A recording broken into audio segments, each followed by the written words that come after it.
Om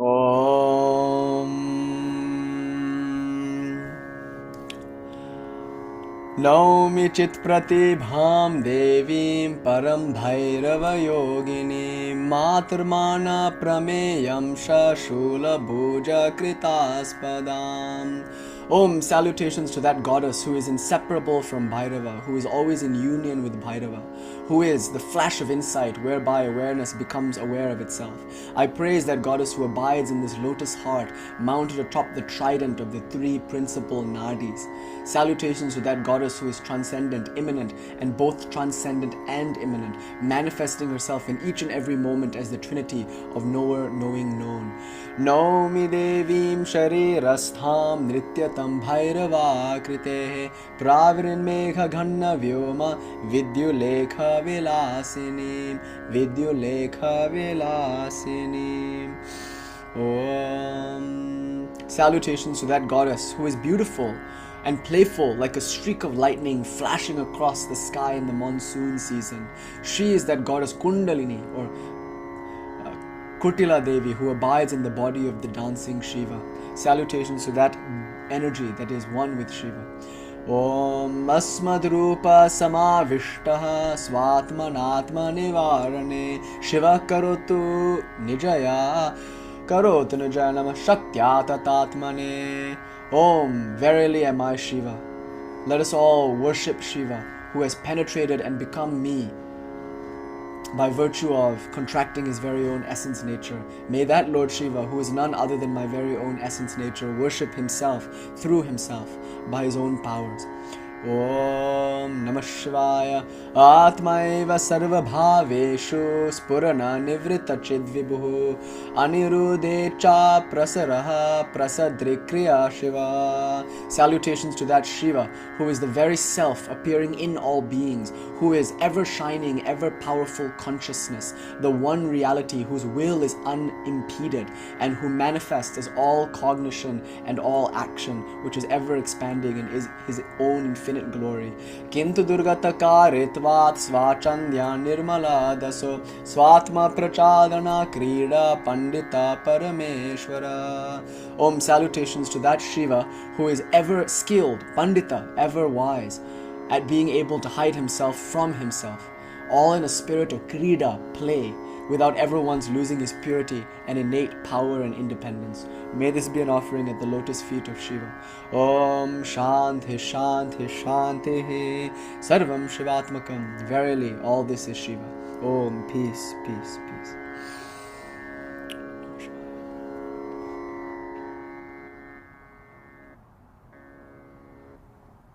Good evening. So it just became Pradosha about 45 or so minutes ago.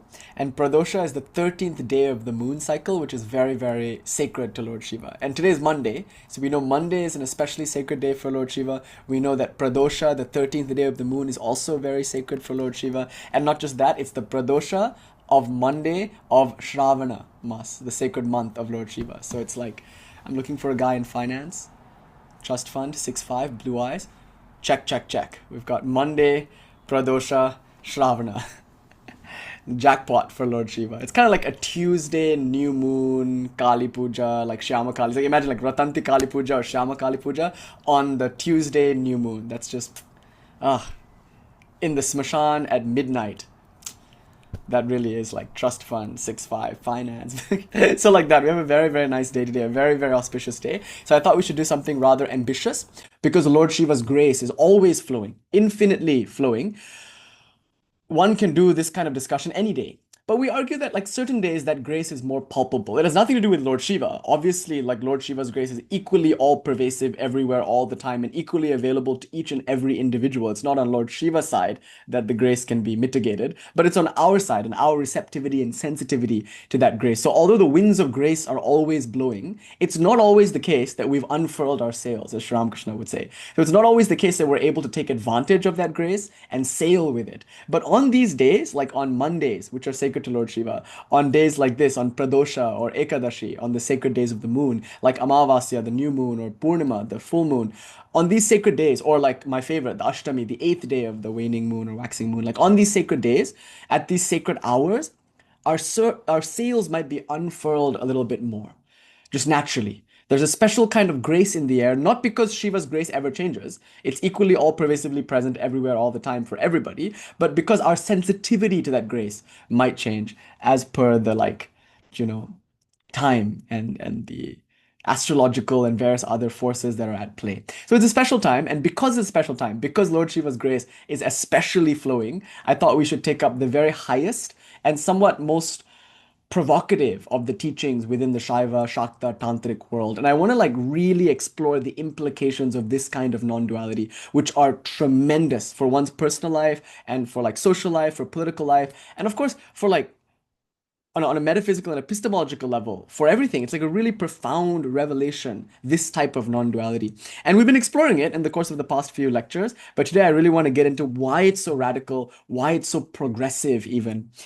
And we'll talk a little bit about gurus towards the end of all of this. And we'll talk about why there's a lot of controversy around guru yoga, a lot of misunderstanding around guru yoga. And naturally, we'll talk about what is the guru, what is that Shaktipata and Diksha, what exactly is that transmission. And all of that's going to be couched in a somewhat radical, provocative, and transgressive type of non-duality that I think is startling in its modernity, but of course very threatening to not just Brahminical orthodox traditional structures, but threatening to all structures, whatever they may be. This is the non-duality of Kālī, and it threatens every single institution, regulation, and structure in the broad sweep and march of its Advaita. So I'm very, very excited to talk more about this Advaita with you. And I was thinking of maybe calling this lecture something like Ma Kālī's most radical idea or something. Because it's Somananda, if there's any word that you can use to describe his revelation, it's radical. It's incredibly radical. It's like the most extreme form of non-duality, what some scholars call the extreme formulation. It's intoxicating in its uncompromising Advaita, and its implications are so profound that they're worth contemplating for a few moments. So because Lord Shiva's grace is especially palpable today, we can be ambitious and we can contemplate some of these more refined ideas. So let's go slowly. Today, I don't just want to talk about it. For the past few lectures, we've been just talking about it in this broad, overarching kind of way, making broad brushstrokes at the subject. But today, I want to get in with a finer brush and let's actually establish the view. We've been presenting the view, of course, but today I want to actually establish the view, and we're going to do it in three parts. We'll start with God, and then from there we'll go to consciousness, and then from there we'll go to power or to life. And the goal is to link all these three things together. We're going to see that God, what is meant by God, is essentially what we mean when we say the word consciousness. And by the way, the secret here is that the word consciousness is synonymous with the word self. What we are, essentially, is a conscious, first-person experiencing subject.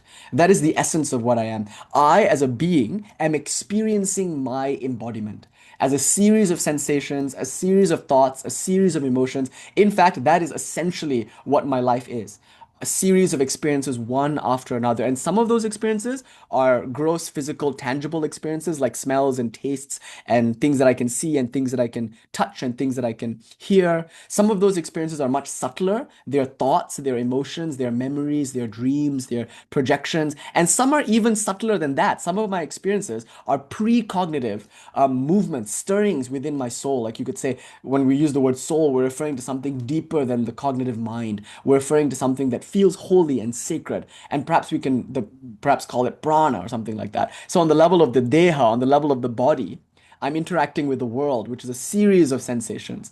And on the level of the mind, I'm interacting with dreams and various other conceptions like intellections and whatnot. So I'm interacting with a range of mental and psychic phenomena. But then deeper than that, even on the level of prana, I'm interacting with things like inspiration, things like desire, or things like my basic felt sense of vitality. These things don't need to be cognitive events, but they are cognized in a very, very deep and profound way. So we could say these are all experiences, whether they're very causal or subtle or gross. They're just a series of experiences with these varying flavors. And often it's not sequential, it's simultaneous. I simultaneously experience sensations on the physical plane while I experience intellections and cognitions on the psychical or mental plane, while I experience these very deep and very profound stirrings of the soul, as it were, on the level of the pranic plane or on the level of the basic sense of my own vitality. So all of this is happening all of the time, in each and every moment. Even in deep sleep, it's happening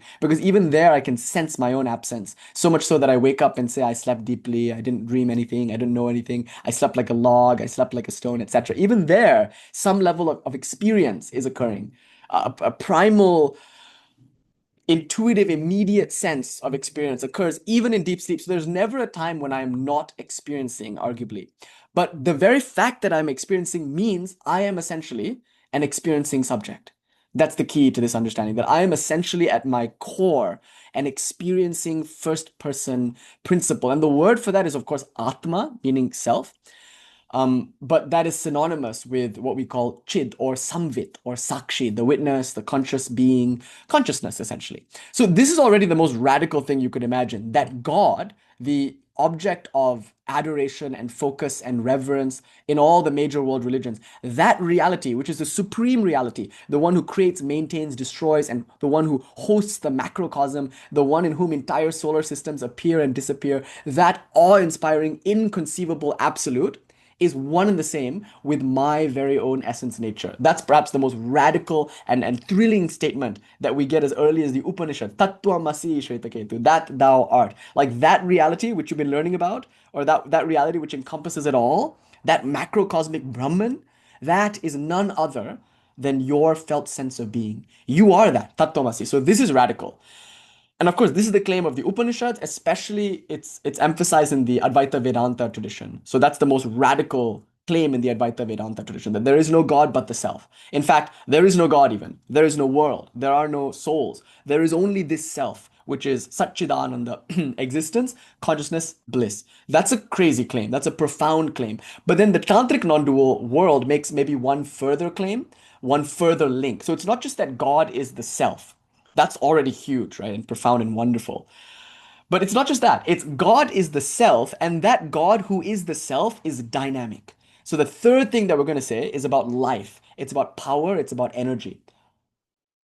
And that we call Shakti. So here, God is called Pati or Shiva, Pashupati for historical and cultural reasons, for lineage-wise reasons and whatnot. It's called Shiva. This is the absolute, synonymous with the word Ishvara or something like that.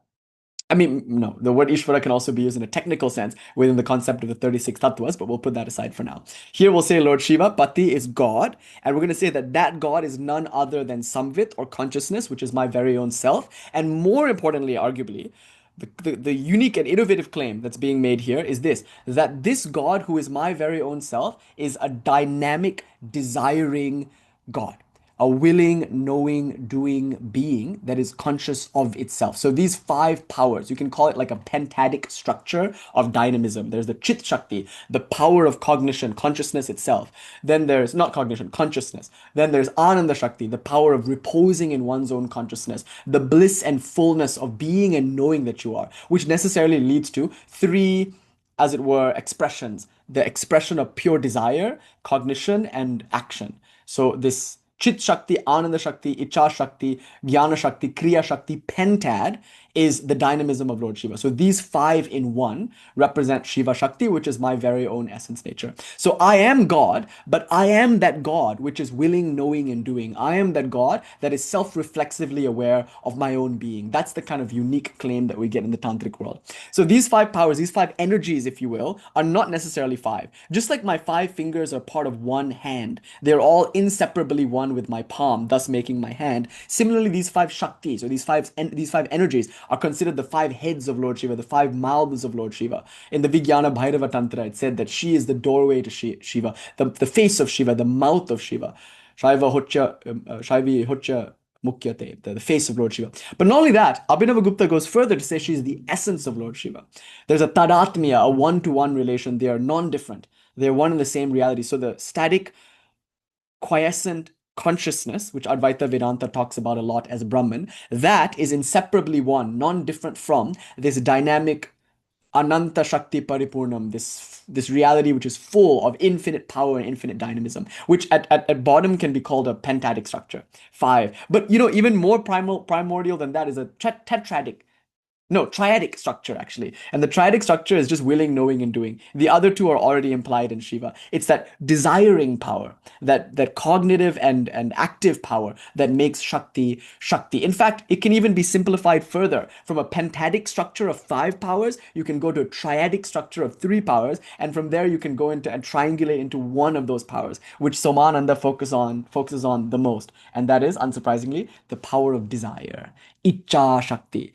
It has two movements, Aunmukya and Icha, and it's inseparable from Nirvritti, as we've been learning in the past few weeks. But essentially, God is that absolute who is one and the same with my own essence nature, and that God is desiring, full of arousal, full of desire, full of will and creativity and expression. That's the unique claim, I think. And I'm going to point out, Ma willing, in today's lecture, why that is such a radical claim, and especially in the context of Guru Yoga. Um, Anyway, you'll see why all of this comes together in the very end. But you'll see also why it's so crazy to say what we're saying. To say, first of all, to say that God is the self, that's already crazy. But to say that God is the self is a desiring movement of expression, that's even crazier. And you'll see that if you actually try to implement this on the level of your lived experience, you'll probably get a lot of backlash necessarily, because the what it means to live in the light of this non-duality is to threaten everything you know about like rules and regulations and institutions and structures. There's a kind of unimpeded flow of power and expression that comes as a result of this revelation that can sometimes be very upsetting to structures, because the thrust of this energy is towards newness, and newness will always be opposed. So that's why I think the last part of this lecture, when we come into the Shakti part and we start talking about what that means for a person who has realized this kind of Advaita, that's the most thrilling part of the lecture, I think. So I'm eager to get to that. But also, one thing that's really thrilling about all of this is it really redefines a lot of what we understand regarding spiritual practice. So to give you a few examples, in the Vijnana Bhairava Tantra, for instance, we might ask, how do I practice Tantra? And the Vijnana Bhairava Tantra, as a revelation of Lord Shiva, is obliged to give you an answer. It's going to tell you what to do in order to practice Tantra. Now, generally, what we have in mind when we say Tantra is a series of practices like meditation, like ritualistic worship, like a fire ceremony known as a homa, or making some kind of oblations like a yaga or like tarpana. And of course, we have in mind japa. That's like one of the main things that we think about when we're coming to the tantric tradition, the repetition of mantras or the use of mantras in the context of puja or homa or yaga or something like that.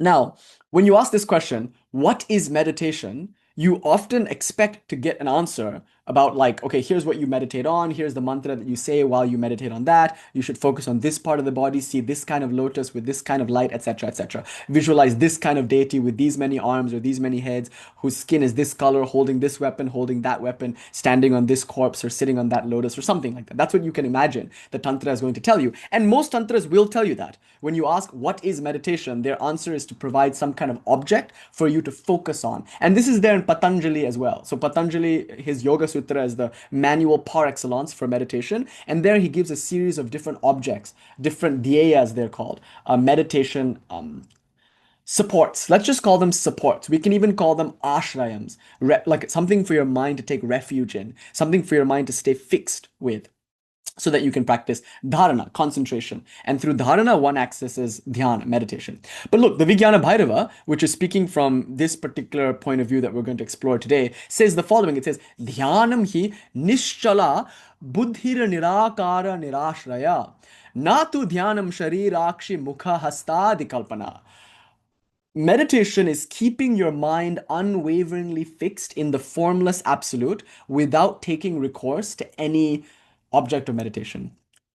By staying centered in the formless without any support whatsoever, this is verily called meditation.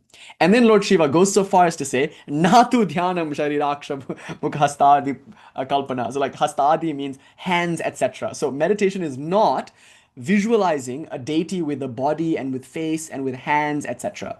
So that's what we typically imagine regarding meditation when it comes to the tantric tradition and transmission. But here, Lord Shiva obfuscates that. He confounds that, and he replaces what we think we understand of meditation with this new idea, a very non-dual, seemingly inaccessible practice for many people. What does it mean to keep the mind unwaveringly fixed in the absolute, formless, supportless, undivided whole. Like what does that look like even? It looks like nothing because Lord Shiva is specifically saying that we're not going to meditate on any object here, any support. That's kind of transgressive and kind of subversive. Then we might ask, well, what is puja? Obviously, Tantra is about puja. It's about offering flowers and incense and fire and doing some kind of ritualistic sequence in order to propitiate a particular deity, to bring that deity's energy into my being or into the room in order to interact with divinity. And now Lord Shiva says, Puja nama na pushpadhyar ya mahati kriyate tritha. Nirvikalpe mahavyomni sa puja hyadara layaha. Real puja, he's saying, the true puja, or the word nama here means indeed. Indeed, puja is not, Lord Shiva says, na pushpadhyar yamati kriyate drida. It's not offering flowers and things like that. Puja is rather the dissolution into the supreme thought-free void that is at the essence of your being. So dissolving into the heart, which is nothing but void, resonating with power, spacious, thought-free void, that's meditation. So becoming one with your own essence nature as void is meditation. So here Lord Shiva is framed as Vyomeshwara, or Kālī is framed as Vyomeshwari, which is a term that we get in the Shiva Sutra, that she is the lady of the void. Or Lord Shiva is the spacious, Nirakara Nirashraya, the groundless, undivided, indivisible reality which is void. So we are confronted with this new meditation idea, this new puja idea. And of course, don't even get me started on the Homa idea and the Yaga idea. That can get pretty transgressive. But basically, you could say, oh my God, there are 9 people waiting in the. I was just kind of in my own. Anyway, so you can see that there's like a lot of very dramatic things that are being said in the context of the Kaulatrika, in the context of this particular transmission. It's all rooted in a particular metaphysic, which I hope to explore with you today. Anyway, the TLDR of all this preamble is this much. That this is a very challenging metaphysic in one sense, because its implications are profound and transgressive and radical, and we'll come to see just how. But before we can do that, let's establish the metaphysic. Let's make the claim and let's validate and verify those claims. Yeah. Okay, so let's start. And again, this is the idea that the macrocosm and the microcosm are absolutely one. There's no distinction whatsoever between the microcosm and the macrocosm. Like there's only one reality and you are it. Now remember, Advaita means that. There are many different Advaita traditions in the Indian subcontinent, and there are many different Advaita traditions all over the world. Like Meister Eckhart is one of the Advaita masters of the Christian mystical tradition. Of course, he was excommunicated, but he would say things like the ground of God's being. He was a German master, so this is a translation. Which I've heard, I don't know what he actually said in German, but the ground of God's being and the ground of my being are one and the same ground. Now that sounds very much like what Shankara is saying in Advaita Vedanta. He's saying God is Brahman plus Upadi, and that Upadi is Maya. So this is technical language for saying Brahman appears to be God, but that same Brahman also appears to be me. And both me and God share something in common. It would be incorrect in Shankara's Advaita to say that I am God. That's not quite true. Rather, what I am and what God is one and the same thing. But that doesn't mean I am God. I, as an individual, am different from God, who is the sum total of all individuals. But the essence of what it means to be me and the essence of what it means to be God is one and the same essence. And this is what Meister Eckhart perhaps is implying when he says the ground of God's being and the ground of my being is one and the same ground. So this is Ishvara minus Upadi and Jiva minus Upadi equals one and the same reality. So what are those Upadis? Things like name, form, and function. So if I take a mass of clay, I could sculpt that clay into a clay elephant, and I could also sculpt that into like a clay ant. Now, clearly, the ant is not the elephant, and the elephant is not the ant, because they're different in terms of name. One is called an elephant, and the other is called an ant. And not only that, one is quite big, and has big ears and a big trunk and it looks like this. And the other one is quite small and has like antenna and no trunk and no ears or something like that. They look different. So they have different forms also. And they do different things. You know, an elephant does its elephant dharma. I mean, of course, these are clay statues, so it might not be going or anything unless you make it do that. But it's just, it's just there. But still, functionally, they're different things. Name is different, form is different, function is different. But they're both made of clay. And in that sense, they are the same. The elephant is made of clay and the ant is made of clay. The clay is the same. So if you were to break the elephant sculpture and if you were to break the ant sculpture, what you end up with is one and the same reality. So dissolve the elephant, dissolve the ant, and there you will get your Advaita. Do you see? Similarly, it's not that the individual is God in Meister Eckhart's view. Rather, what God is at his bottom and what I am at my what my bottom is and what God's bottom is one and the same ass. No, it's like it's the essence. Something must be removed first to get to that essence, and then you can see the oneness. But you won't see the oneness unless you do this kind of dissolution work, the removal of the upadhis, the recognition of void or illusion or something like that. So in India, in the Indian subcontinent, you have many different Advaita traditions. You have Vallabha's Pushti Marga, you have even Sri Ramanuja's system is an Advaita tradition, and Gaudiya Vaishnavism is also an Advaita tradition. There's so many different Advaita traditions, not just in India. What to say of like Advaita traditions all over the world? So this kind of Advaita is a particular brand, a particular flavor of Advaita. It's one among many approaches to Advaita, and it's the one that's native to the Shiva Shakta world. So this is the Advaita of Shaivism or Shaktism, and those two words can be used interchangeably, as we'll see. Now, all the Advaitas are great, and I love them all. They're all my favorite. Um, but of course, being born in a Shaiva Siddhanta household, like naturally, I'm exposed to a lot of Shaiva Shakta Advaita, and it's nice just to see like where the Advaitas are different. So then you can get the best from each one and come to your own conclusions about things. So the reason why we're studying any of this at all is because it's just nice to see what's on the menu.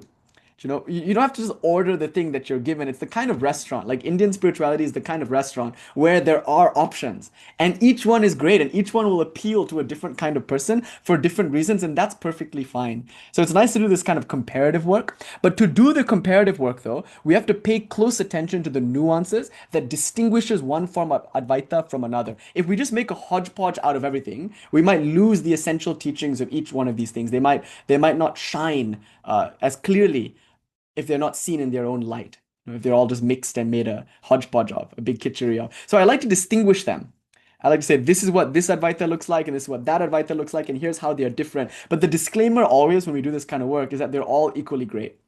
But yeah, so um, please never be embarrassed about asking any questions. But yeah, let's do that. I mean, this is a very important thing to do. Like, let's define Advaita. We use that word all the time. Advaita, Advaita, Advaita. It's Advaita Vedanta. We're going to talk about Shaiva Advaita today, and I'm going to make some claims about Shaiva Advaita that are incredibly radical and individualistic. You'll see that I should have said this at the beginning, but you'll see that this is a kind of Advaita that supports your art making. It supports your sensuality and your world affirmation. It's a kind of Advaita that supports your eccentricity and your power to be an individual. And I'm going to ground all of that even in Shaiva duality, even in the Pashupata movements within the Shaiva transmission, because even there you see a celebration of individuality, eccentricity, and a kind of transgression of like rules and structures, which is one of those things that in the Puranas you tend to associate with Shiva the most. Like Shiva is just not the kind of person who plays by the rules. He's like the most iconoclastic of all the deities. In one sense, even the most antisocial of all the deities. Because he's just absorbed in his own Advaitic sense of self. And therefore he needs nothing, he wants nothing. But because of that freedom, he's free to act and express, and usually just for the plot. And you can see that he enjoys almost transgressing or subverting all the various structures in the name of that Advaita and that name of freedom. Yeah. Which Shurji? But yeah, so we get this wonderful idea that there's something unique to the Shaiva Advaita, and you find that it's not even just there in Shaiva Advaita, it's like all pervasively present in Shaivism, even as early as the Pashupata dualists and whatnot. Okay, so we're going to study Advaita, and since we're always talking about Advaita most of the time, whether it's Advaita Vedanta or Vaishnava schools of Advaita, though we tend to talk about those less since I'm not in any of those traditions really. But then even in Buddhist sense, we talk about Advaitic forms of Buddhism, like when we discuss the Mahamudra, the Dzogchen, we talk about Vajrayana Buddhism and its various like Shentong Madhyamika stuff. Like this is Advaita, and now we're going to talk about Advaita in the context of Shaiva Shakta theology. But like we should back up, as Ruth Ma is suggesting, and just ask this question first. Like, this is the most important question, maybe. What do we mean when we say the word Advaita?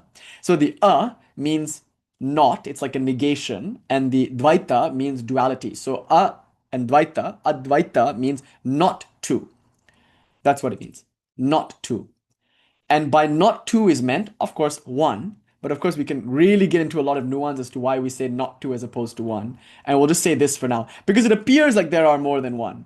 It appears that I am an individual confronted by other individuals and a world that all shine as mutually different from one another and mutually different from me. So these are other people, and this is the other called the world. And there is also perhaps God, who is the other. So the God that exists in this universe, who creates, maintains, and destroys the universe, or perhaps the gods that inhere in this universe, the individuals that I can see all around me in my society, and the world in which I have my being, as well as all these other individuals and gods, these all seem to be a kind of plurality. So by Dvaita is meant that basic sense of separation between me and the world, between the subject and object, between me as a conscious experiencing first person subject and that experience which I'm having, which includes insentient objects, sentient people, animals, plants. It includes AI in the border of sentience and insentience. It includes gods and goddesses and maybe God capital G. All of that is on that side of the fence as the other appearing to me who feels myself to be a first person experiencing subject. So, Ruth, hopefully this clarifies what Dvaita is. And actually, Dvaita is an intuitive thing because it's just how life feels. It's like that's just what it feels like to be in this world. Dvaita. It's just a given. And so Dvaita is kind of a common sense view. And so many of the world religions in the world take a Dvaitic approach. They assume the common sense view. Like, okay, I feel myself to be different from the world because I am. That's why it feels that way. I am a unique individual soul, and everyone is a unique individual soul unto themselves, and we're all different. And God is like a special kind of soul. And the purpose of my life is to establish a relationship between me and God. And the world is like this theater in which I enact my spirituality. Either I'm being led away from God or I'm being led towards God. But at the end of the day, me and God are always going to be distinct from one another. And it's only then that I can have a relationship anyway. Unless we are distinct, how can we have a relationship? And maybe a relationship is sweeter than a union. If I become one with God, will there be a lover and a beloved anymore? So the Dvaitic traditions are sometimes averse to Advaita because in Advaita, you might lose God. But even if you don't lose God, you might lose yourself, right? And if you lose yourself and only God remains, or if you lose God and only you remain, then the Dvaitic traditions are worried that the loving relation between one to another will also go away. So that's why Dvaita has a particular charm to it. And the charm is this: one, that it takes a common sense view, like I was saying 2 weeks ago or last week. It's like it appeals to a lot of people because it's not that transgressive. It's like not that radical to say that, like, well, I'm different from everyone and everyone is different from each other and we're all different from God and the world exists objectively and independently, different and apart from me. That's just like how it feels for many of us intuitively. So fine, start there. Like let your religion be based on that common sense view of the world, which everyone already feels innately. Most people already feel innately. So that's one charm of the Dvaita traditions. Another charm is that it's usually going to be theistic and outwardly oriented. So you have an object of your devotion and love. That's another charm of the dualistic traditions. It's like there is a God and that God is different. Thank God, because then I can love her. Then I can be in a relationship with her. Then I stand to her as her devotee, and she stands to me as my supreme ideal, my all in all, my mother, my friend, my child, my lover, like that. But that duality is the basis of that loving relationship. So for love to exist, there must be at least this polarity between me and you. And then that love can come. What would it be to love without an object? I think there's even a beautiful Rumi poem that Coleman Barks presented. I mean, again, I don't know if this is a translation of Rumi in the Parsi or not. The Farsi could be different. But Coleman Barks interprets it in this way, like, to love with no object or to work with no purpose. If you could get over all your cleverness, then that, my friend, would be the cleverest trick. There's a Rumi poem. And that line in that poem is very appealing to me, to love with no object. What would that be like? I mean, that very thought is so profound. To work with no purpose. What would work be like if there was no objective or outcome? If you didn't desire to get anything by working, if you didn't fear any consequence from not working, would it still be called work? Like, what is it to work? According to the Bhagavad Gita, it is possible to work without any desire for outcome, without any fear of consequence. But it's such a radical concept that the Bhagavad Gita is so beloved for presenting it. It's not intuitive that one can do work with no motive. Arguably, every action presupposes some kind of desire, and some kind of desire presupposes some kind of lack. And some kind of lack, according to Shankara, presupposes some kind of ignorance. When I am ignorant of my true nature as fullness embodied, then I feel myself to be lacking, and through that ignorance, I come to desire something that I feel will fill the hole inside. And that's called karma. And once I have that karma, then only I will act, karma. So all actions, karma, presuppose karma, motivation or desire. So then there's no way to get out of karma except by ceasing all action. Like I can't avoid the consequences of my action if I do an action, right? So I better not do any actions if my goal is to avoid all the karmas thereby, the phalas, the fruits of those actions. So traditions like Jainism and whatnot, their solution is to stop doing actions or to like minimize consumption, minimize my impact on the world, to minimize the kinds of karmas that I will be accruing as I move about in this world. Anyway, the Bhagavad Gita presents a totally radically new view, which is like, no, it is possible to work with no object. And arguably, you could say that it's no longer called work, it's called play. So God's work is more like play, krida. It's done for its own sake. It's like Oscar Wilde's art for art's sake or something. There's nothing to gain by doing it. There's nothing to lose by not doing it. And yet we do it anyway. Why? Because it's inherently good to do. It's inherently fun to do, if you will. It's inherently meaningful. So this is called nishkama karma. And this is the main thing that the Bhagavad Gita is teaching. Chapter 2, verse 47 is perhaps one of the most cited verses in all of Sanskrit literature. It says, "Thy right is to thy work only, never to the fruits thereof. Let thy attachment not to be to fruits of action or inaction, etc." The point, though, is that it is possible to move about in this world and to do things without any desire, and this is called nishkama karma, as contrasted to sakama karma, action with desire. So this is action without desire. So in that Rumi poem, as per Coleman Barks's interpretation, what would it be like to work with no object? Sorry, work with no purpose. Something like karma yoga. And what would it be like to love with no object? That's a thrilling idea. Maybe something like Advaita. But in any case, our immediate intuition about love is that it's relational. Love requires an object, work requires a purpose. So it's already kind of radical to say that you can work with no purpose. What to say of loving with no object? So the charm, anyway, putting that aside for now, the charm of the Dvaita traditions are twofold. One, because they appeal to a common sense view, so they're very accessible and therefore they can be very popular and very immediately like palatable to many people. Secondly, they tend to be theistic generally, and it's a theism that emphasizes a devotional, loving relationship between you and God, which is also very appealing because, when things are difficult in life, it's wonderful to look out into the world and know that there is a protector. That's very psychologically comforting, and it also resonates. Like many of us feel, those of us who have a devotional and sentimental approach, like many of us feel intuitively that there is a God in this universe. I don't know what it is, maybe. I have no view as to whether it's a he or a she or an it. I might not belong to any religion that conceptualizes or articulates this God for me. But many of us might, I think, be comfortable with the idea that there is some higher power. Maybe it's called source or something like that.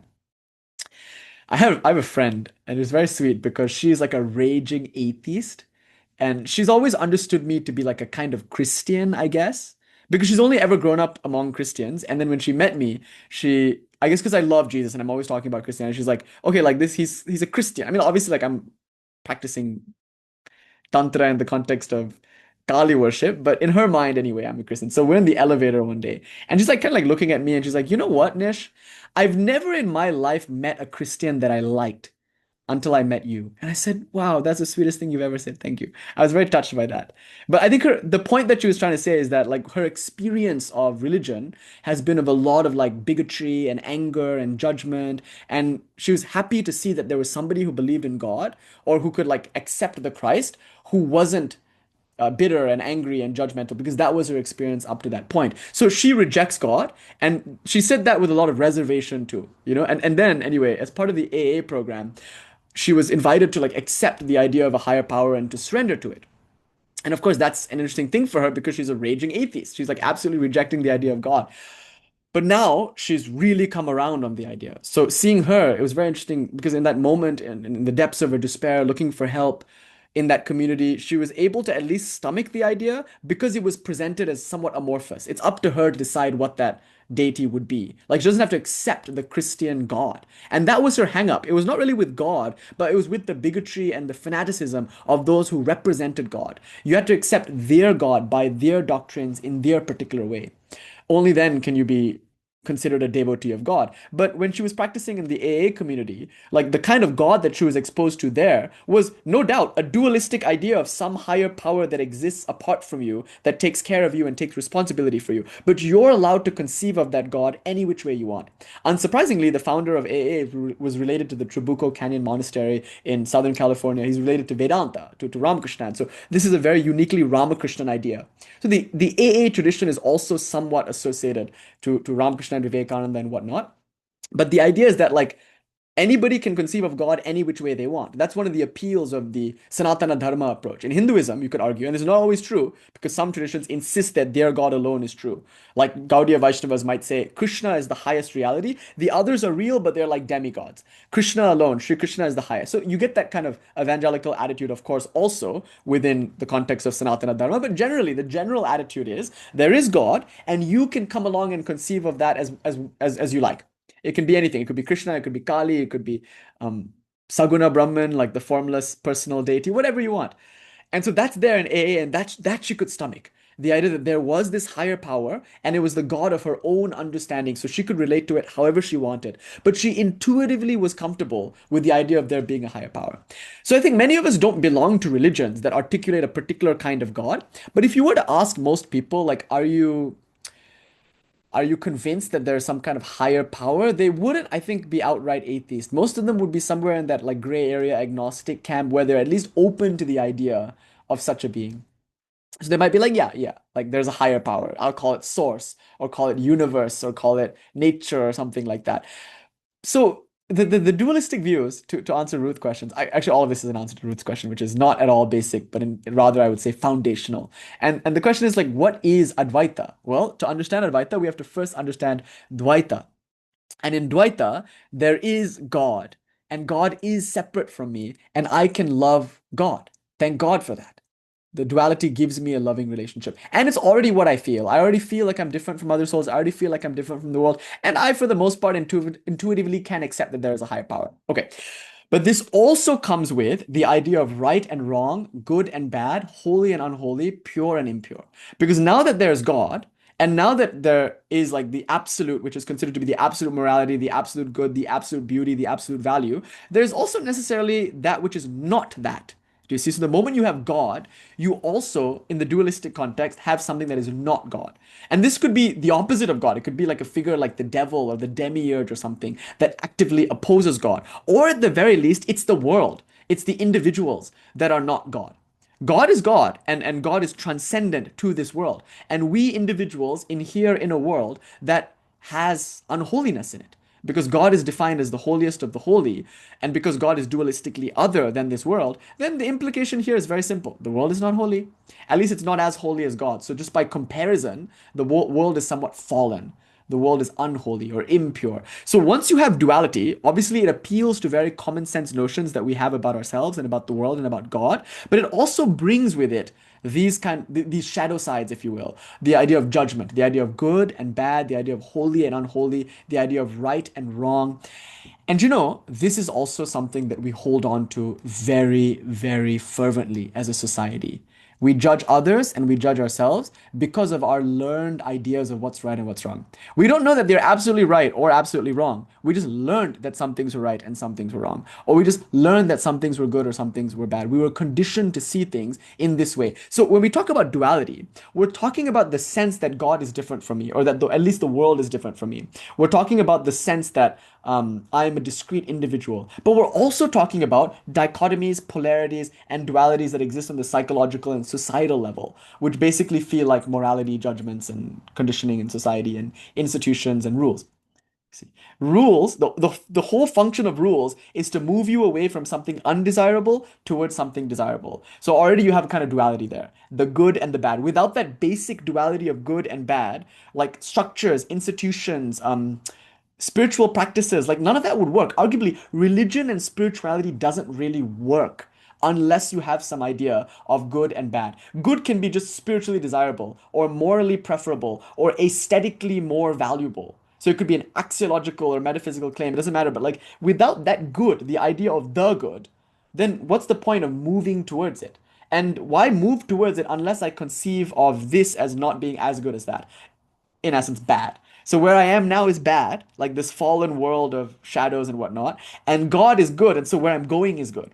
So this is bad, and that is good. And religion, with all of its rules and structures and practices and forms, all of that is to take me from the bad to the good, from here to there. Do you see? This is the basic sense in which religion, spirituality, and arguably all of our social institutions work. Without duality, social institutions, as well as spiritual traditions and religions, won't work necessarily. Hard to understand how they would work without this sense of here and there. Okay. This is why what we have to say tonight is really scary for many people. Yeah, even that claim, asatoma, sadgamaya, tamasoma, jyotirgamaya, mrityorma, amritam gamaya, like already you can see there's a kind of duality. Asat toma, sadgamaya. So from the unreal, take me to the real. So already there's a kind of duality here. I mean, of course, you could say the unreal is not accountable second to the real, but the perception of the unreal exists and the perception of the real exists. So I want to shift my perception from the unreal object, which arguably is not accountable second, to the real, which is not really an object. So going from the unreal to the real is a movement from here to there. And that's the function of that prayer. Arguably, it's the function of studying the Upanishad. It's the function of studying tantras and of practicing meditation and reciting mantras and of doing homas and making offerings and oblations. Like all of that is so I can go from here to there, from the unreal to the real. Then there's the movement from darkness to light. So tamas to jyotir. So how do I go from darkness to light? First, by recognizing the duality of darkness and light. And this is, of course, what the whole Zoroastrian tradition is about. That there is a force of good called Ahura Mazda, the Lord of Light. And there is veritably the opposite of that, the force of evil called Aingramanyu. And the opposition of good and evil is the central polarity of the Zoroastrian worldview. And the goal is to align yourself with good and to avoid evil. And obviously that Zoroastrian approach to the world is assimilated into the Christian traditions, most notably in the Gnostic traditions. So there's a kind of Gnostic renaissance that comes up every now and then. It's a sort of like conspiratorial approach where it's like there's like a, I'm not making fun of this, by the way, it's like a perfectly valid view. There's like a dark council maybe, or like the Illuminati or something. There's some evil force, and in the Gnostic worldview it's like draconians or something like that. There's like an evil force, and there's also a good force. And you could even say the evil force is the lord of this world, the demiurge. And Black Sabbath has a song on them, right? Like the Lord of the World. So in the fourth album, there's that pretty cool song. But it's about the demiurge, about the one who creates this world, kind of like as a prison. And we're all of us trapped in this prison world. So the Matrix movie is a very Gnostic coded movie because the Matrix is evil. Like it's there to harvest the energy of human beings. It's there to delude them and to trap them. And it's like a Aldous Huxley Brave New World thing where people are in the world and they're too absorbed in their sense pleasures. It's not quite Aldous Huxley in that sense because it's just our world. It's not like a utopia or anything. But it's just like we're so involved in this matrix that we don't even understand that it's a matrix. But it's like Descartes' evil demon or something. There's some evil force, some antagonist that has created this world and who is keeping us in this world for its own sadistic purpose.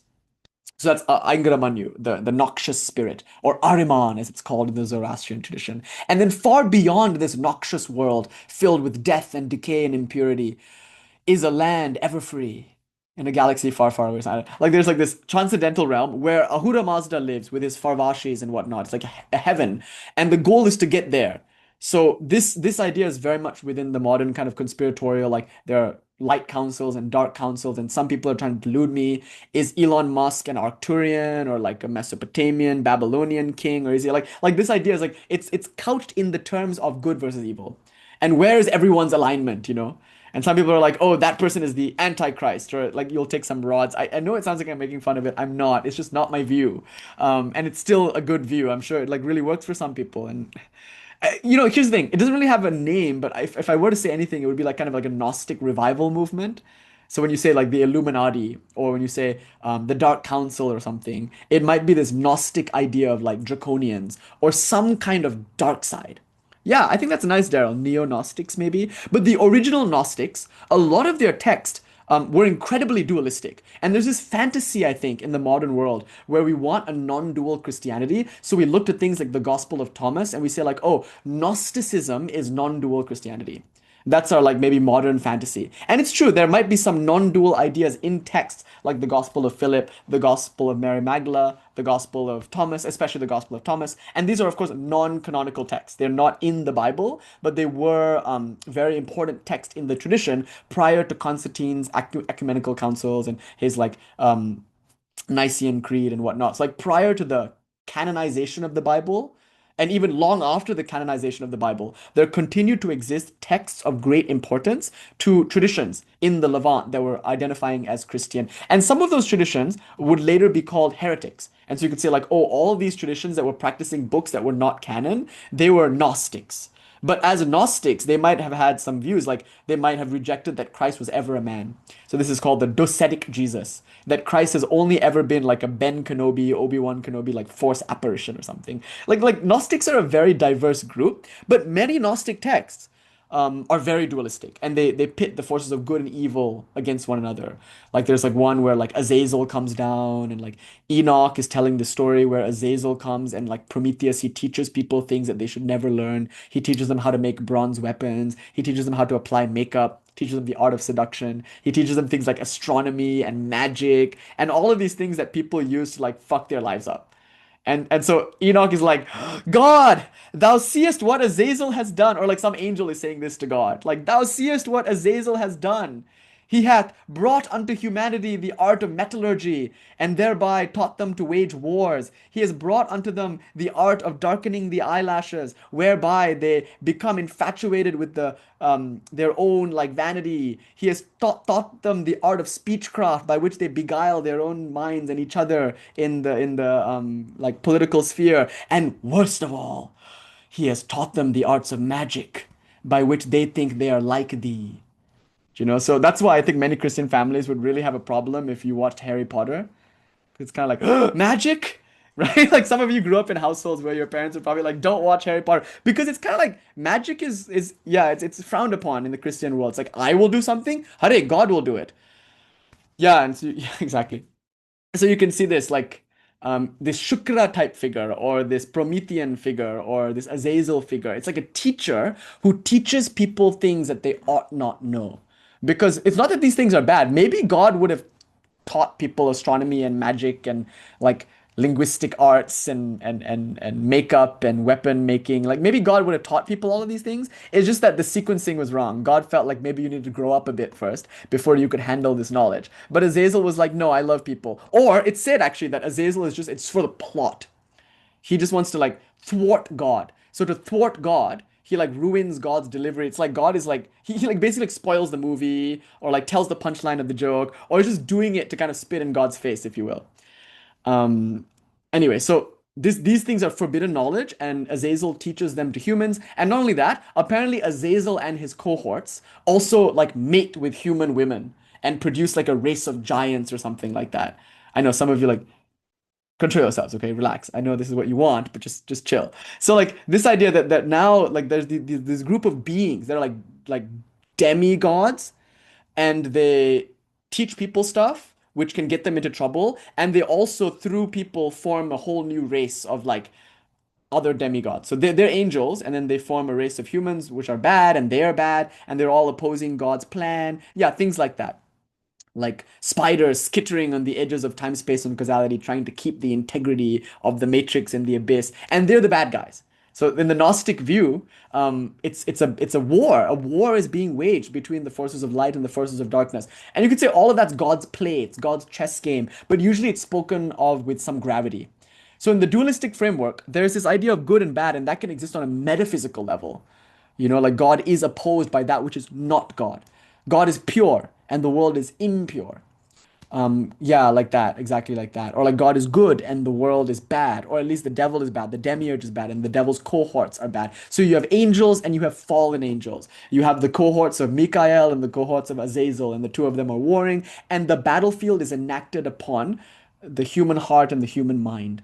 So if you fall prey to things like the desire for money through greed, you will wage war and engage in guile. And if you become possessive and interested in power, then you will learn magic. And so lust and greed and power and all of these things, this is the work of the devils in our minds. You know, like the Satan himself is, you know, um, what is it like that idea like on the fields the body's burning as the war machine keeps turning death and hatred for mankind and then he's like there's like the idea of like Satan is laughing and enjoying this black mass. Anyway, yeah, I know.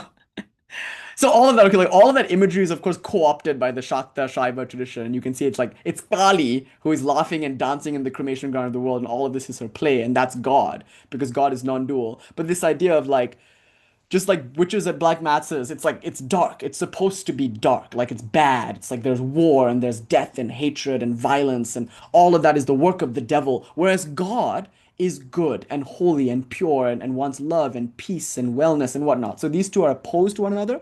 And the claim is that if you move towards God, that is, if you make an effort, a spiritual effort now in this life, to go to heaven, what you're doing is you're going to God. What you're doing is you're going to the good, to the beautiful, to the valuable, to the morally perfect, to the desirable. And to do that means you have to move away from the undesirable, the morally fraught, the bad, the devil, the evil, or something like that. So there's the evil and there's good. There's bad and there's good. There's unholy and holy. There's impure and pure. That's also there in duality. And so now spiritual practices make sense. And not only that, rules make sense. Structures and institutions make sense. We put our faith in these rules, in these practices, in these structures, because we want something. We want to go from here to there. If we're content with being here, we won't need any rules, institutions, or authority figures because we don't need anything. We're satisfied. Like here we are. Why do I need anything from you, or why do I need to follow any rules? Because I'm right where I want to be. Unless I don't want to be here, unless I want to be there, then I have to say, okay, are there people there? If there are, then they will tell me how to go from here to there. So all of these religions, they are like guidebooks, like manuals to go from here to there. But they presuppose the idea of the unreal and the real, the idea of darkness and the idea of light, the idea of death and the idea of immortality. So even in that ancient Upanishadic prayer, some kind of duality is set up. At least some kind of duality is presumed in the beginning so that some game can be played, some movement can be had. Now, the reason why this non-duality is really interesting is because some forms of non-duality will dismiss duality and therefore also dismiss movement. Remember, we already said that movement presupposes here and there, bad and good. So I want to go from here to there because I want to go from bad to good, from the undesirable to the desirable, from the unreal to the real, from darkness to light, from death to immortality. So there's movement. So then there's some kind of dynamism. Now, some non-dual traditions, by dissolving these categories of good and bad, also dissolve dynamism. If there's no here or there, why move? Movement is impossible if there's no here or there.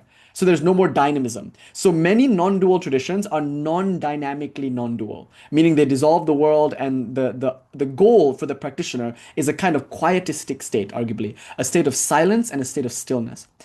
You could even say there's like a Hegelian dialectic here. Like there's a thesis and antithesis. There's movement and no movement. There's duality and non-duality. And what Shaiva or Shakta non-duality might be trying to do is arrive at some kind of synthesis to go from movement to no movement to some higher order of movement that doesn't presuppose duality. So in the beginning, some duality is presupposed in order to have movement. In the middle, duality is dispelled and one attains a quietistic, silent, and like still point. And then comes this dynamism. You reaffirm and you reclaim dynamism, except now it's to love with no object. It's to work with no purpose. Like now it's a kind of nishkama karma. Now it's a kind of, dare I say, play or an expression which is done for its own sake, not to move from here to there because here is worse and there is better, but just because, and leave it at that. There's no end of that sentence. Okay, so that's why I love this kind of non-duality, because it's unique in that sense, in that Shakti sense, in that dynamism sense, which we ultimately want to argue for. But notice why non-duality itself would be very threatening. Because already we said that without an idea of good and bad, without an idea of right and wrong, pure and impure, religion won't really work. Spirituality won't really work. So this is why religion and spirituality, arguably society at large, is afraid of non-duality. I mean, just look at what happens to non-dual masters all over the world. Except in India, usually they get killed. The moment a Sufi master comes out and declares his oneness with God, he gets flayed and skinned alive and burned at the stake. The moment Meister Eckhart comes out and says, he's not even saying I am God, mind you. He's saying the ground of my being and the ground of God's being are one and the same ground. He's saying something very cautious, making a very cautious statement. Even then, they excommunicated him and he had to run away. And like, so the consequence of Advaita is that if you claim it, you could be killed at the stake. You could be burned at the stake. You could be, at the very least, excommunicated from your community. Whereas in India, obviously, there's a lot more tolerance for religious eccentricity. There are like a lot of different spiritual traditions, so they're a bit more accepting of Advaita. But even then, it still kind of is threatening. A lot of people are threatened by Advaita for this reason, because religions, rules, regulations, which is essentially what religions are made of, for the most part, structures, institutions, which is what society is made of. These are all threatened by Advaita because these all depend on a metaphysical assertion of duality. Is that clear? I think this is the most important point to make now. That's why I think Ruth's question is such a good question. All of this, by the way, was not the lecture that I intended to give. I'm still just answering Ruth's question, but I think it's valuable. No, Ruth, don't worry. This is you're not derailing me. Like, this is better. This is more foundational and more important because I think it sets up why this lecture is going to be so. No, no, no. They should say you should say you're welcome. They should say thank you because now we have, I hope, like a very firm understanding as to why Advaita would be threatening. That's the first thing we should say. And this kind of Advaita is particularly threatening for reasons we're about to go into now. So when we say Advaita, we're saying Dvaita meaning duality. We're saying Advaita. Look what we're saying. We're saying there is no God separate from me. There are no other people separate from me. And there is no world separate from me. For I am, and I am it all. For I cannot deny that I am. Like my very being is a given. Like I intuitively and immediately and indubitably feel myself to be. And therefore I am. If I claim that non-duality is true, then I'm saying that I am all there is. Or rather, if I want to make the claim about God, then I am not and only God is. Or these other people and this world, they are not and only God is. But it dissolves the most common sense view that I have of the world, that I am and you are and God is. Like all of that gets metaphysically discombobulated if you claim that only one thing exists. But that's not why people are scared. I don't think it's metaphysically threatening. It is, obviously, but that's not where the fear is. I think it's societally and religiously, religiously. I think that's the word, right? It's societally and maybe theologically or doctrinally threatening because it obfuscates things like rules and regulations. Because Advaita is not just I am one with God and with the world. It's also there is no essential difference between good and bad. There's no difference between real and unreal, here and there. There's no difference between pure and impure, holy and unholy. Whatever duality your mind wants to set up, Advaita laughs at that. It confounds that, it subverts that, and transgresses that. And that's why it's so scary, because the mind clings to structures, and those structures presuppose duality. What would you do if you here and now gave up your idea of right and wrong, good or bad, pure and impure, holy and unholy? What could you do if you finally here and now gave up your idea of earth and heaven, me and God, and most importantly, immanent and transcendent? What would your life look like? It's a scary thought to some people. To others, it's a deliciously, intoxicatingly liberating thought. And dare I say, for many people, it sounds like an antinomian suggestion. Kind of like I'm inviting a sort of purge-like thing, where I'm like, okay, it's the purge, you guys. Remember that movie? It's like, there are no laws anymore. What are you gonna do? And the idea is like everyone's just gonna go out and like enact evil. But again, remember, what would that even look like? There is no evil. Like, there's no good, there's no evil. And the feeling is like, there's no good and there's no evil, then there's no shame, there's no guilt. And if there's no shame and there's no guilt, there's no seeing what I'm gonna do. You see, we're so afraid of what we will do when we're free of all shame, when we're free of all guilt, when we're free of all rules. We're so afraid of what would happen if we finally let go of our death grip on our conditioned idea of right and wrong, pure and impure, holy and unholy. So you can see why this touches a nerve. It touches a nerve for society, for religions, but I think it's very psychologically troubling too. You know, it's very psychologically troubling. Yeah, you never know. Everyone would go out and do, right? Like you have to end the sentence there. It's like everyone would go out and do. And you know what? Maybe no one would go out and everyone would just don't. Maybe everyone would go out and don't. I don't know. Like, it's not necessarily that everyone would go out and do. Maybe they realize like everything they were doing is because of the idea of good and bad, because they had internalized the idea of pure and impure, holy and unholy, because they have some sense of duality. Therefore, they're acting fervently out of like, yeah, greed for the good and fear of the bad. Like fear and greed and desire, all of that presupposes some kind of duality, at least a duality of subject and object. I have to be different from those things to recognize that I don't have them and therefore to want to get them. See, so maybe I won't do anything. Maybe like the fear of all of this is that I won't have anything to live for anymore. I don't think the fear is necessarily a fear of immorality or like antinomian chaos or anything like that, because it's not a given that just because we get rid of all rules, therefore everyone will go out and kill each other. I mean, they're already doing that. Look at this world that you've created with all of your rules. This is a world of shame and guilt. Every day a child goes to school and he is shamed by his teachers for being different. Like every day we are shaming each other and shaming ourselves for not doing what the cultural zeitgeist tells us to do. Instagram tells us to post this. I don't post this. You shame. Instagram tells me to not post this. I post it. You shame. Like you say something at a dinner party and everyone is kind of weirded out by what you said. You're shamed. Shame and guilt inheres in everything in school, at your dinner parties. It's become such a feature of your own mind that you can't go 2 sentences without shaming yourself for them. So this is a world of shame and guilt. Look at how many laws and rules you have. Like there's so many like legislations and you can't do this and you can do that and you should do this and if you don't do that, like all of that is there. And look, are you happy? All these people are killing each other, all these genocides, and everyone is miserable. So if you think shame and guilt and rules and regulations are the only way to get people to do good things and to prevent them from doing bad things, nice, well done, good job. So we can argue the whole Shiva like worldview is to say, let's try something different. What if there was no shame? What if there were no guilt, like was no sense of guilt? What if there was no difference between pure or impure, holy and unholy? What if everything was divine? Sarvam Shivatmakam. Just for a moment, consider how radical a thought that would be. Sarvam Shivatmakam. If you really commit to that, if you really commit to the idea that everything is Shiva, you are pledging here and now to renounce all your judgments about everything. You can no longer say that's bad, that's untrue, that's incorrect, I'm right, they're wrong, or they're sort of right, but not as right as I am. Or you just have to stop doing that.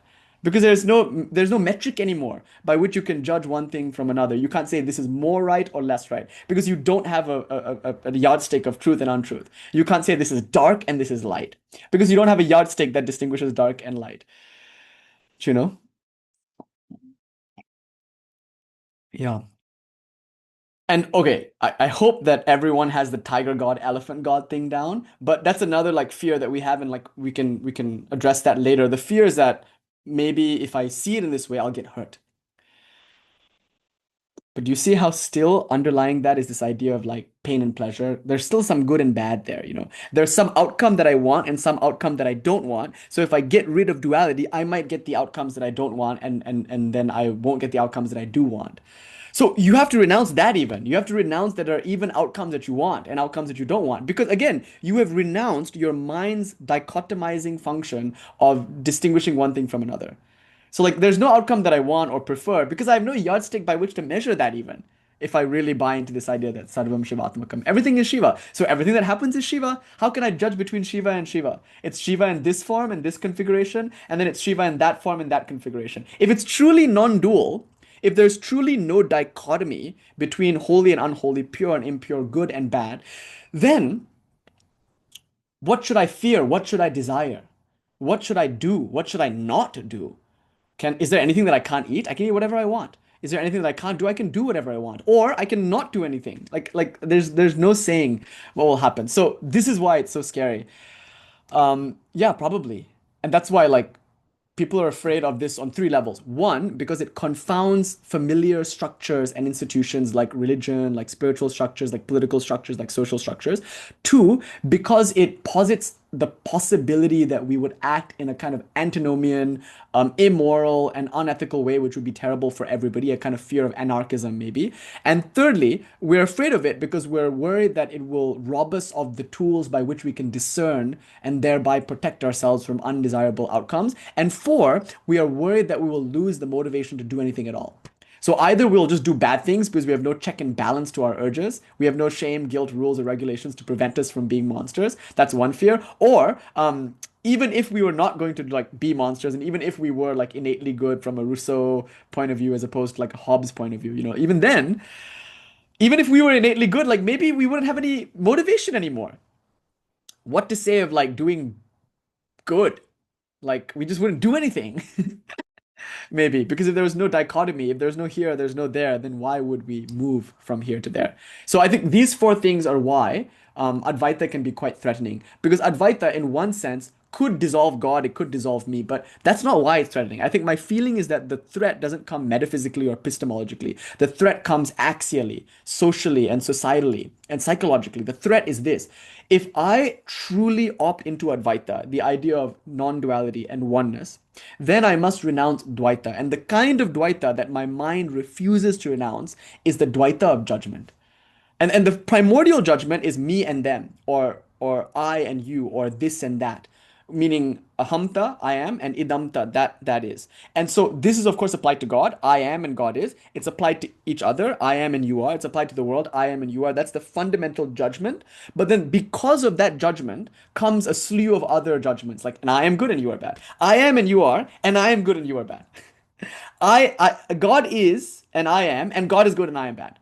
You see, immediately like the kind of judgment comes, not just to separate me from others, but to then value one above the other. So what we're afraid of, I think, psychologically, axially, societally, institutionally, is if I give up my Dvaita, which is very like familiar to my mind, very comforting, if I give up my Dvaita, then I'm worried perhaps that um, these structures will no longer be inherently meaningful and I take refuge in them. They're familiar to me and I like that they're there.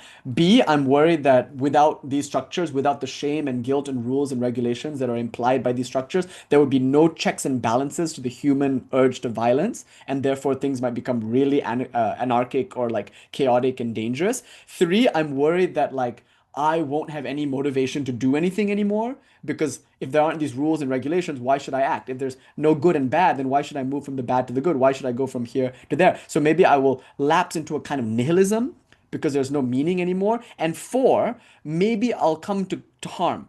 I'll come to harm because I might lose my tool by which I discern between good and bad, and therefore I won't be able to protect myself from the bad. Do you see? So these are all the things that we fear of. And recently, a close friend of mine was expressing that she's like getting really scared by these philosophies because she feels that they're incredibly deterministic. To say Mother Kali does everything, whatever she wants to do will happen. This is something you hear from me a lot.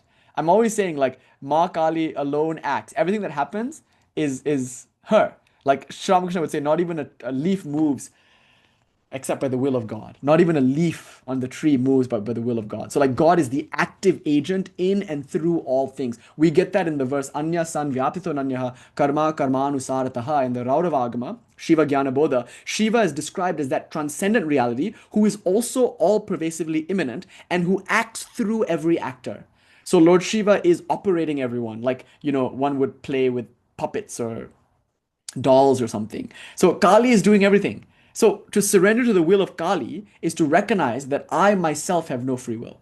I can only be the carriage, she is the driver. I am the house, she is the indweller. I am the machine, she is the operator. And this was the realization of great masters like Ram Prasad. Like when he sings that song, Shokoli tumari cha, he's saying, Tumi rati ami rata. He's saying, you are the driver, I am the chariot. Tumi jantri ami jantro. You are the operator, I am the machine. And Sri Ramakrishna was very fond of that mood. He felt himself to be Kali. He is one with Kali. Kali alone exists.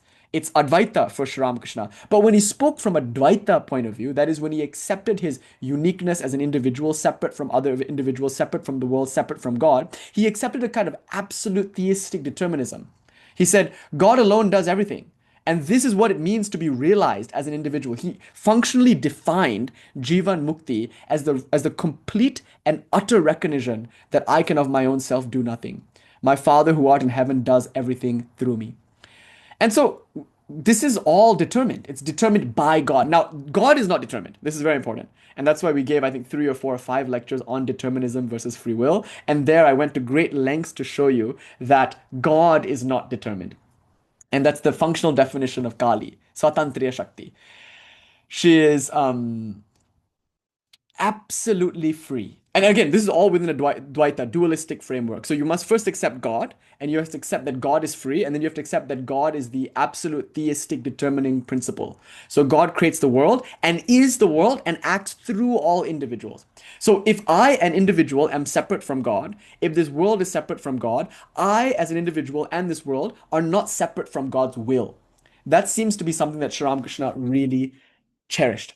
So according to Sri Ramakrishna, evil does not come from free will. This is a Shakta kind of idea. Like evil in the world is not humans abusing their free will. That's the Christian idea or another dualistic idea. It's like God exists and the world can be like separate from God's will. And people can act separate from God's will. Like people can do things that God is not okay with. Like God gives us free will and God's like, okay, now with your free will, I want you to freely choose me. But I'm also open to the possibility that you will royally fuck up and like choose other than me, and then you'll have to suffer. And then like, how do you explain the genocides and whatnot? It's like people using their free will wrongly. God doesn't do it. Like God would never do a genocide because God is good. But God would also never tyrannize you. God would never override your free will. Otherwise, how could he be God? Like how could God be good if God was the kind of being that would hijack your free will and act like a tyrant, like the kind of sovereign who doesn't let you do anything? That's terrible parenting. A good parent gives you space to make mistakes, hoping that you will learn from those mistakes. So God, as a good parent, gives you space to royally fuck up and then is okay with that insofar as you can learn from it. And maybe we will one day learn from it because we've been abusing our free will and starting wars. And now we realize that maybe that's not fun. Then we can wake up from it, this cultural delusion of greed and money and power. And we can think maybe there's a better way to live. Let's all go to church or something. And like that realization is only possible with free will. So God respects our free will and lets us just fuck around and find out, you know. That's kind of like the basic theological approach to the problem of evil. It's like God doesn't do genocides. God is not like actively willing genocide through the genocidaires. God has given the space in which genocides happen, and God's obviously not okay with that. But thanks to genocides, like now saints have an opportunity to enter into the world and like do good and martyr themselves and like sacrifice for others. So it's good. Ultimately, it's good that there's evil because without evil, maybe there wouldn't be this like saint making function. You know, if the world is all good, then sainthood would be very cheap. So maybe God likes evil in one sense, although God is not doing evil. God is at least permitting evil, but we are doing evil. God permits free will, and because I have free will, I can abuse my free will, and because of that, that's evil. So that's a nice kind of moderate response to the problem of evil. It comes from my free will. But look at the Shakta theistic deterministic view. It's much scarier. Here, it's like, no, no, no. God is doing it through people. So God is doing the genocide. You know, that's the crazy idea. And from a dualistic point of view, Sri Ramakrishna seemed to espouse this view. And he seemed to espouse liberation as the clear conviction of this, that God alone is doing all of this through me, and I am but an instrument.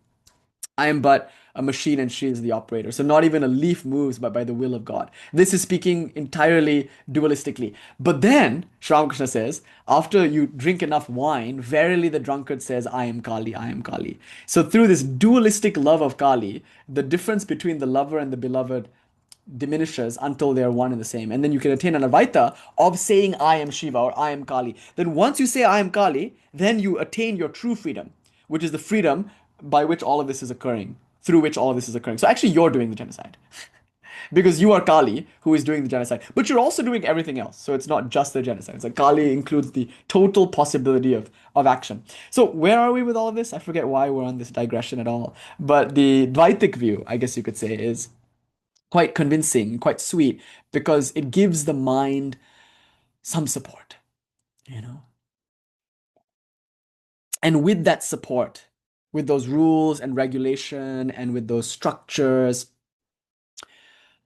we can guide our lives. You know, we can police ourselves from doing things that are undesirable. We can maybe motivate ourselves to do things at all. And we can police others and motivate others to avoid certain things and to approach other things. What would we be as a society? What would we be as individuals without our institutions, our structures, our rules, and our regulations, which are all founded upon the dualistic assertion of good and bad, right and wrong, moral and immoral, pure and impure, holy and unholy? So Advaita is really, really, really scary to the mind because psychologically it's troubling. It invites you to drop all of that. to drop what you think you know, and to give up your ashraya, your structure. So coming back to that verse in the Vijnana Bhairava, it says, Dhyanam hi nischala buddhir nirakara nirashraya, natu dhyanam shariraksha mukhastadi kalpana. So what does it mean to meditate? It means to keep your mind fixed in that which is free of all structure, which is formless and indivisible, which is terrifying. It's like jumping into the void. As Chogyam Trungpa once said, you have no parachute. That's the bad news. And you're falling through the void. But the good news is that there's also no ground. In other words, there's no ashraya. There's nowhere where you will land and splat. But that's still terrifying. Like it's like a roller coaster feeling almost. Now you can see why our divine mother Kālī is depicted in such a way. She's terrifying. Now you can see why Sri Arjuna basically wed himself in that chapter in the Gita when Sri Krishna revealed to him this form, beyond all duality, that form that encompasses both good and bad and goes beyond them both. So I just want to ground all of this metaphysic, all of these kinds of like refined theologies in like the actual psychological experience of Advaita. So let me tell you a story from the Shaiva world. And I know maybe we should close out earlier today so we take some questions, because it will probably take me another hour and a half to do the thing that I was going to do, which is like I want to philosophically argue for this. I'm trying to do it like in a TLDR kind of way, but I do want to be conscious of the time and open for some longer Q&A today. But let's start with this story, a very beautiful story. And it's so indicative of the Shaiva approach, I would say, across the board, even from the Pashupata dualists all the way to the Kaula non-dualists. And of course, the Shaiva Siddhanta is a concerted effort to clean Shaivism up, as it were, of its somewhat more transgressive elements in order to make it more palatable to the Brahmin mainstream, which is a very important effort.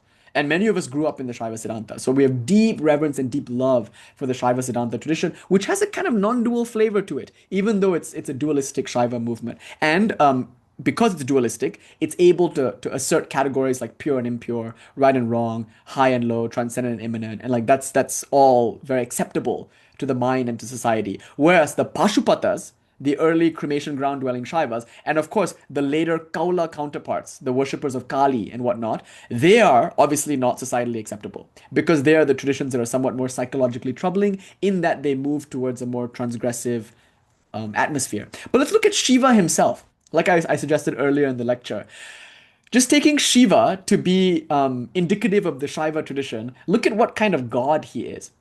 So in one of the early Puranic stories, we get this depiction of Shiva, Daksha, or Prajapati, Brahma, who is the ultimate rule maker, arguably. He's the one who creates the structure of the universe. He's about to do a yagya, a big puja, a big celebration, and he invites everybody. Now, when he walks into the yagya, he's, of course, the most lauded figure in society. He's Brahma, Prajapati. He's the creator of the universe. He's like the king of kings, as it were. So everyone's cheering him. They all stand up, not cheering him, but they're all greeting him reverentially. They're all so happy to see him. But Shiva, Rudra, rather, he's absorbed in deep meditation. See, he doesn't have anything against Brahma. He's just indifferent to Brahma. You can see Shiva and Daksha are diametrically opposed. Brahma, who creates the world and all of its structures, is the antithesis of Shiva, who destroys the world and dissolves all of its structures. So Brahma naturally doesn't like Shiva, and Shiva is not against Brahma. Shiva is indifferent to Brahma.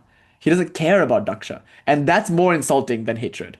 If someone hates you, you can feel good about yourself. At least someone feels intensely about me. It's like the Fall Out Boy song. I don't care what you think as long as it's about me. But Shiva's not thinking about Daksha. Arguably, he's not thinking about anything. Arguably, Lord Shiva is absorbed in the Nirakara Nirashraya. He's absorbed in his own non-dual bliss. And so he's not at all interested in Daksha or Daksha's like structures and hierarchies and rituals and whatnot. So you can even argue this is a kind of Upanishadic versus Vedic Karma Kanda kind of problem here. Not really, but you can see it's like Shiva's not interested in all these rituals and all these techniques and all these things because he's beyond that. He's not even in that. What to say of beyond it even? He's not even part of that world. He's just sitting absorbed in meditation. So Daksha is furious. And this is one very interesting story. Shiva, refusing to salute Daksha. And of course, that's why, arguably, Sati falls in love with Shiva, because who are you going to fall in love with if not the person your dad hates most? And so Sati runs off with Shiva, and this sets up the context for the whole like shaming of Shiva at Daksha's yagya. Daksha doesn't like Shiva, and that's why when Sati comes to the yagya, uninvited, Daksha like hurls abuse after abuse at her husband, which of course drives Sati to jump into the fire and self-immolate. So you get that story, and in that story, you can already see the tension between Shiva, who is the great transgressive, antithetical destroyer, and Daksha, who is the prototypical creator, maintainer, and like what do you call it, like structure builder. Now, look at the other story. This is a better story, I think, to illustrate what I'm trying to say. So, a group of brahmanas are performing a yagya. They're performing a homa sacrifice, and suddenly a naked guy appears. And not only is he naked, he's also gorgeous, absolutely stunningly beautiful, and he's quite well endowed. And he stands there before the Brahmanas. This is a Puranic story about Shiva. He stands there before the Brahmanas in all of his naked glory, and he is with a raging erection. And you know what happens? All the Brahmanas' wives go mad with desire for this naked, erect youth. And so they rush out of their homes and start tearing off their clothes and chasing this youth. You can almost imagine the gopis charging after Krishna like that. And the Brahmanas are horrified. Yeah, right? They're horrified that their proper wives in proper society are all acting like this. Like they're improperly seeking sexual union outside of wedlock with this random naked stranger with matted locks. It's like an ascetic. Ascetic meaning he's not playing by the rules of society. He's on the outside of society. He's a marginal, liminal figure. And so this marginal, liminal, dusty ascetic who doesn't play by society's rules is now standing naked and innocent before society, displaying his sensuality, sexuality, and desire.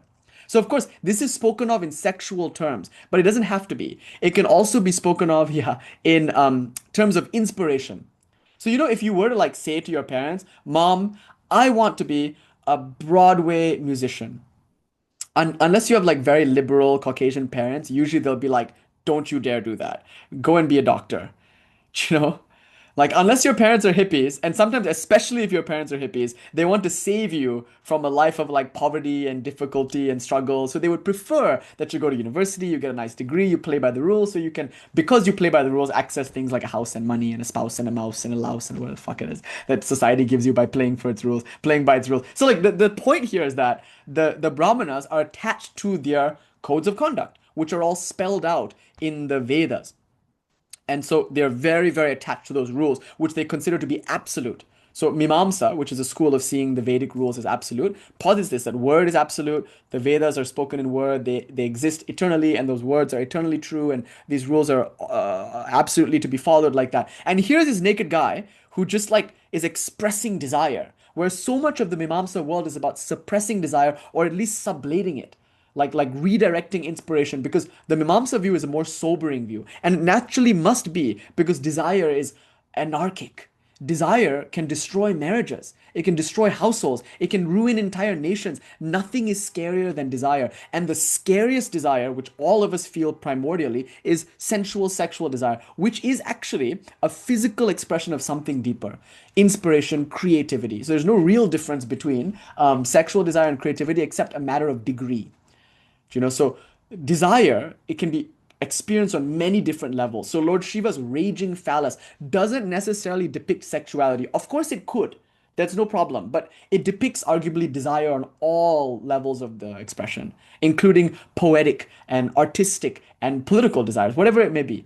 So yeah, it's just, yeah, his penis is just a big paintbrush. Lord Shiva is standing there with a big dripping paintbrush. Anyway, sorry. Whoops.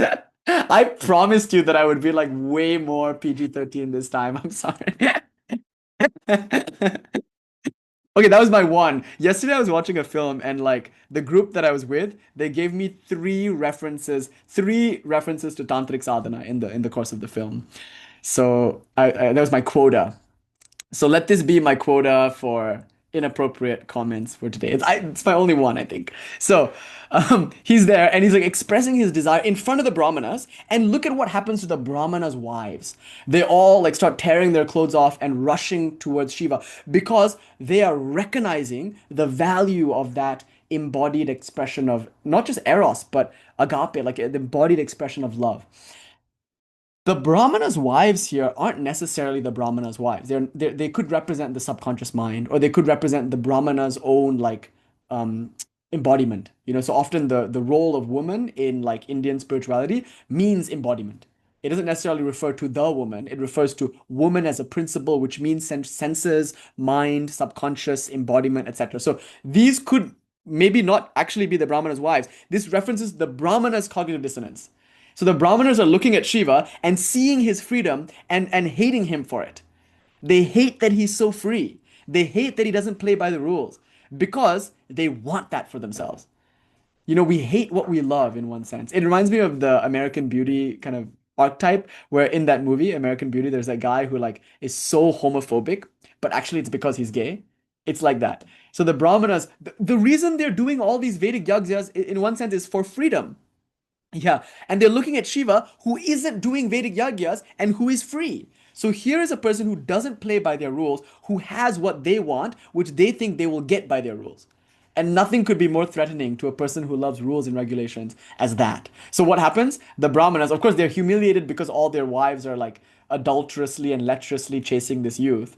That's humiliating. Secondly, they're humiliated because here is someone who is transgressing all of their rules and being improper. So, out of anger, these brahmanas summon three things. They summon a serpent, they summon a tiger, and they summon like a demon, like a dwarf kind of goblin kind of thing. And they send these three after Shiva. And by the way, you can understand these as like the three malas or the three gunas. There's so many different ways to understand these triad of enemies, if you will. So triad of malefics. So these all jump on Shiva. By the way, the women start chasing Shiva, right? But Shiva runs away. This tells you something very interesting. If you follow your desire, it'll take you all the way to God, to dissolution. It's not like if you follow your desire, it will be fulfilled, by the way. That's the beautiful thing about it. If I desire chocolate cake and I actually get chocolate cake, that's good because that will show me what I desired was never really the chocolate cake, it was God. So the goalpost keeps getting moved. So anyway, I don't need to get into that right now. But Lord Shiva runs away and all the gopikas, like all these women, these brahmanas, they're not gopikas, they're brahmanas' wives, but they all chase Shiva into the forest. And the brahmanas do the yagya, and from their fire, these three malefics come out, the snake and the tiger and the dwarf, and the brahmanas they sick them on Shiva. And so the snake comes, and the tiger, and the dwarf comes. I don't know what does the fox say? What does the dwarf say? I don't know what kind of sound the dwarf makes, but probably something like, "Oh, I'm gonna get you." Or so, I don't know. I don't know why he's a leprechaun now in my mind. But they all jump on Lord Shiva, and then here's what happens: Lord Shiva playfully starts dancing, and it ain't no thing to him. He just playfully catches the serpent out of the air and wraps it around his neck as an ornament. He grabs the tiger and immediately pulls off the tiger skin, skins it in one flick, and wears its cloth around his waist. And he jumps on the dwarf and starts dancing his crazy dissolution, his dance of destruction, the Tandava. And the Tandava, when you dance the Tandava, it destroys the universe. But arguably, it destroys the universe concocted in the mind, a universe of structures, rules, a universe of duality. That's what the Tandava destroys, duality. And our universe is nothing but duality. It's a structure, and structures wouldn't exist without duality. And so when Shiva dances the Tandava, the Brahmanas receive a non-dual revelation. They realize that this is no dusty ascetic who's here to like upset society. This is Shiva who's here to upset society. This is God. And the Brahmanas, when they see God, they know what they see and they all start praying to him. So this is Lord Shiva's origin story as the Nataraja, which is a sacred symbol in the Shaiva non-dual world. Shiva is the dancer. Shiva is pure dynamism, a dynamism that dissolves all duality and overcomes all rules, structures, and regulations. So like when you encounter this philosophy, whoever you are, wherever you are, it's like how the Brahmanas must have felt encountering this naked, um, yeah, naked, erect, youthful ascetic, beautiful but dangerous. There's something very Dionysian about Shiva. Um, so maybe we'll leave it at that. Again, I'll have to postpone the philosophical analysis that I meant to do today. I meant to do it last week. I meant to do it the week before. I guess I just have cold feet about it. Maybe it's just so profound and so rich that I'm just like, I want to do it justice and really try to establish this view that is just so important to us and so beautiful. And I just want to, I guess, do it justice. So maybe bear with me. Well, next week, arguably, if Ma allows, we can establish the view. For now, I'll just present the view like I did last week, and the view is this. So with this story in mind, this story being somewhat metaphorical and indicative of what's going to happen to the mind when we encounter this view, we should be alerted to why it's scary. And so we've already presented a few reasons why Advaita might be scary. I think that's what we'll just call this idea. Reasons why Advaita is scary, or why non-duality can be so scary. Reasons why Kālī might be scary. Okay, that's kind of nice. Reasons why Kālī is scary. Reasons why Kālī and Shiva are weird. Because the thing about Kālī and Shiva, they're often considered weirdos. They're vichitra kind of murtis. Vichitra means wonderful, but it also means kind of strange. Like in the Chandi, when Kālī appears, she has a Vichitra Katvanga. And so these people, when they appear, they have jata, they're covered in ash, they're holding weird weapons. Sometimes they're wearing various mortuary symbols like garlands of skulls and skull bracelets. And even Shiva, instead of ornaments, he has snakes for bracelets and anklets and a waistband. And like, he's kind of weird.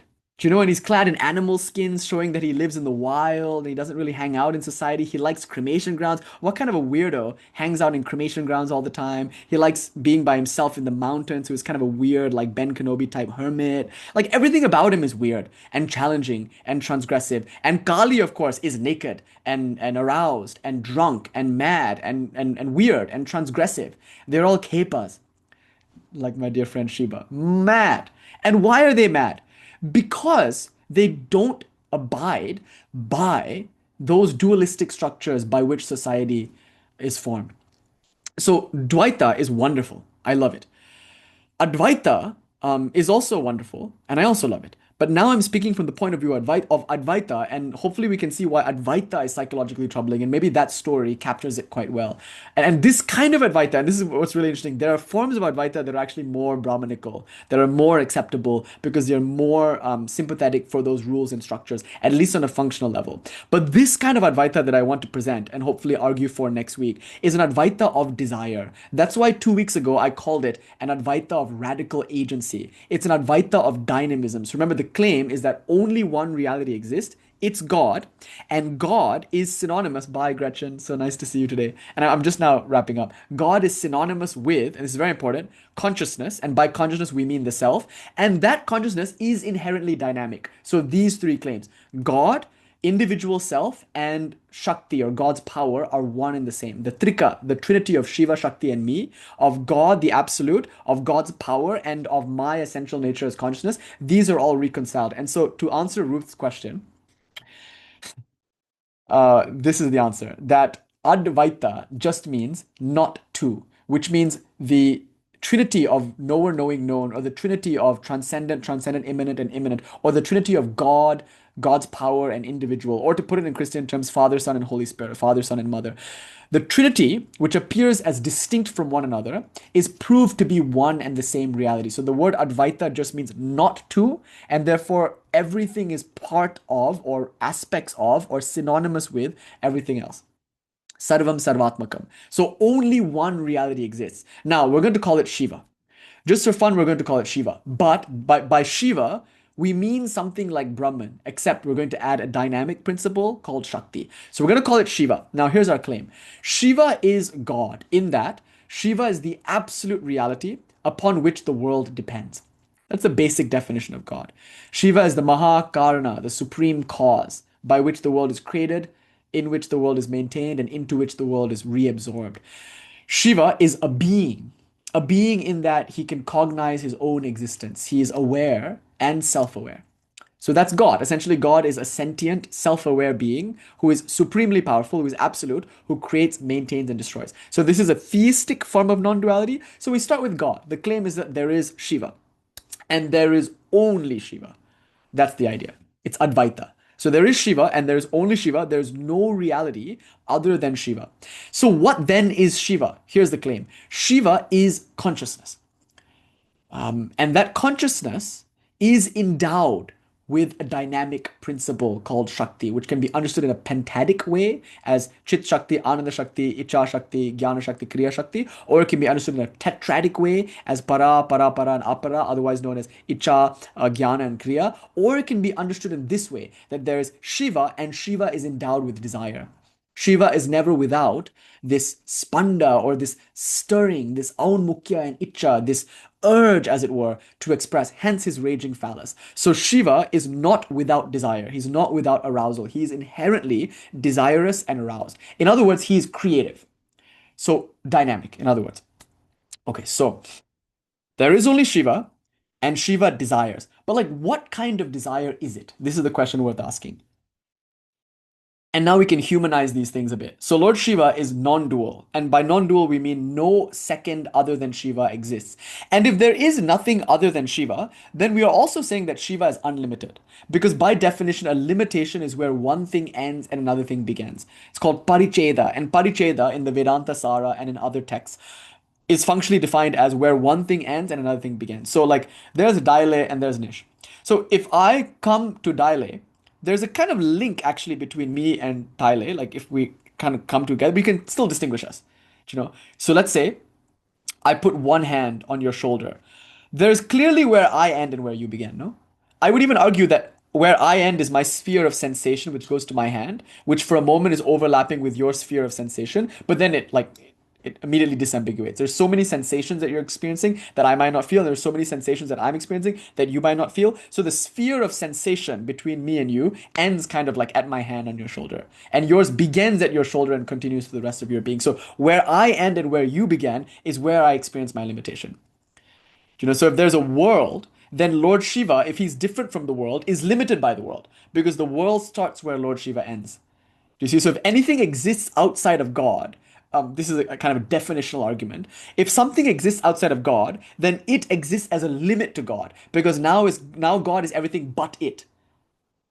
So this is the first kind of non-dual claim I want to make. If you believe in God at all, it's kind of heretical that you should claim that God is dualistic. Because the moment you say your God is dual, you're saying that there are things that are not God. And the moment that you say there are things that are not God, you've already limited your God. You've already proven that there's a place where your God ends and where something else begins. So that something else might be the world, or that something else might be an individual soul. But how can you say that God is God if God is not all pervasive? And if God is all pervasive, how can I be an exception to that? How can here and now be outside of God's all pervasive eternity? If God is all pervasive, God is everywhere. And if God is if God is eternal, then God is every when. So Anahata's question is like, why can't there be some place outside of God? Well, there could be. And if there were, then God is limited. Right? So like if there was a place outside of God, then God is everywhere but there. And that's an undesirable philosophical conclusion. If there's a time that does not experience, if there's a time when God is not experienced, then God is not eternal. If by eternal we mean present in all of time. Thinking of time in a spatial way, think of God being everywhere in a particular space. Now think of that like same spatiality, but in terms of time. So if God is eternal, we're saying that God is all pervasive in terms of time. So we're saying philosophically, and this is one of my favorite things about Indian philosophy. All the great acharyas of religions, many of them were trained in nyaya, logic, in reasoning, in inquiry. We value these things. In our tradition, reasoning is very grounding. If you throw reasoning out of the window, that's great and all, but you will lose a very powerful way to get grounded. And we're using reasoning to reason into that place beyond all reasoning. In other words, we're establishing that Shiva which laughs at reason through reason, which is such a cool thing to do. So here's my claim. There is God, and if God is defined as the absolute, then God must be everywhere and everywhen. I cannot be different from God, because then there would be one place and one time when God is not. So how can I be the exception to God? How could I have the power to limit God? And not only that, how can the world be other than God? Because then the world would be where God ends and where the world begins. So the world can't be different from God, and individual souls can't be different from God if you mean by God the absolute principle of reality. That's the first philosophical claim. So we start with this, that there is God, and God is absolutely all pervasively, eternally present, and God is the reality, the singular reality. Now, what would it feel like then to be aware of yourself as that? So this is where the second claim comes in. The first claim is that there is God. The second claim is that God is consciousness. And you can just accept this axiomatically now, but then next week maybe we can prove it more philosophically. We can actually prove that God is consciousness. And it's kind of easy to do actually, because you cannot doubt your own consciousness. That's the clue. Your own being as consciousness is indubitable. So you have to account for the fact that you are. And you're more sure of your being than you are of God's presupposed like existence. And therefore, if God is to be claimed at all, God cannot be claimed outside of the certainty of consciousness. So God can be claimed as consciousness. That consciousness which we are is God. So therefore, we're saying God is consciousness, and that consciousness is always self-reflexive. So consciousness is conscious. This is where the dynamism comes in. Advaita Vedanta, like we were saying in other lectures, doesn't think this way. Advaita Vedanta argues that it's just consciousness without being conscious. It's sentience without being sentient. It's possible that this being, this reality, is not in the presence of any mind. It's only when I, as Brahman, come into contact with my mind that I can conceive of myself as a sentient being. But in a state like Nirvikalpa Samadhi or something like that, or maybe even in deep sleep, when the mind is not there, I am not sentient as such. I am not aware in the way that I am aware when I'm awake or when I'm dreaming. So in one sense, Nirvikalpa Samadhi might be awareness without self-reflexive awareness. It might be sentience without being sentient. Because sentient and sentience, conscious and consciousness can be distinguished insofar as mind and consciousness can be distinguished. So with that said, the claim that we're making, which I think is unique to this tradition, is that sentience implies sentient and consciousness implies conscious. So Shiva shines, and in shining, he self-illumines. Now, the word in Advaita Vedanta would be Swat Prakasha, but here we're saying Vimarsha, and there is a distinction between Swat Prakasha and Vimarsha. We don't need to get into it now, but essentially, this is a being, because by a being, we mean one who is and one who knows that he is, or knows that she is.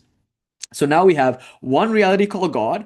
That God is reflexive, conscious and self-reflexively conscious, and therefore expressive. So this is the last claim, and the last claim is kind of crazy because we're saying that like what it means to be aware of yourself as an unlimited being is to be filled with joy.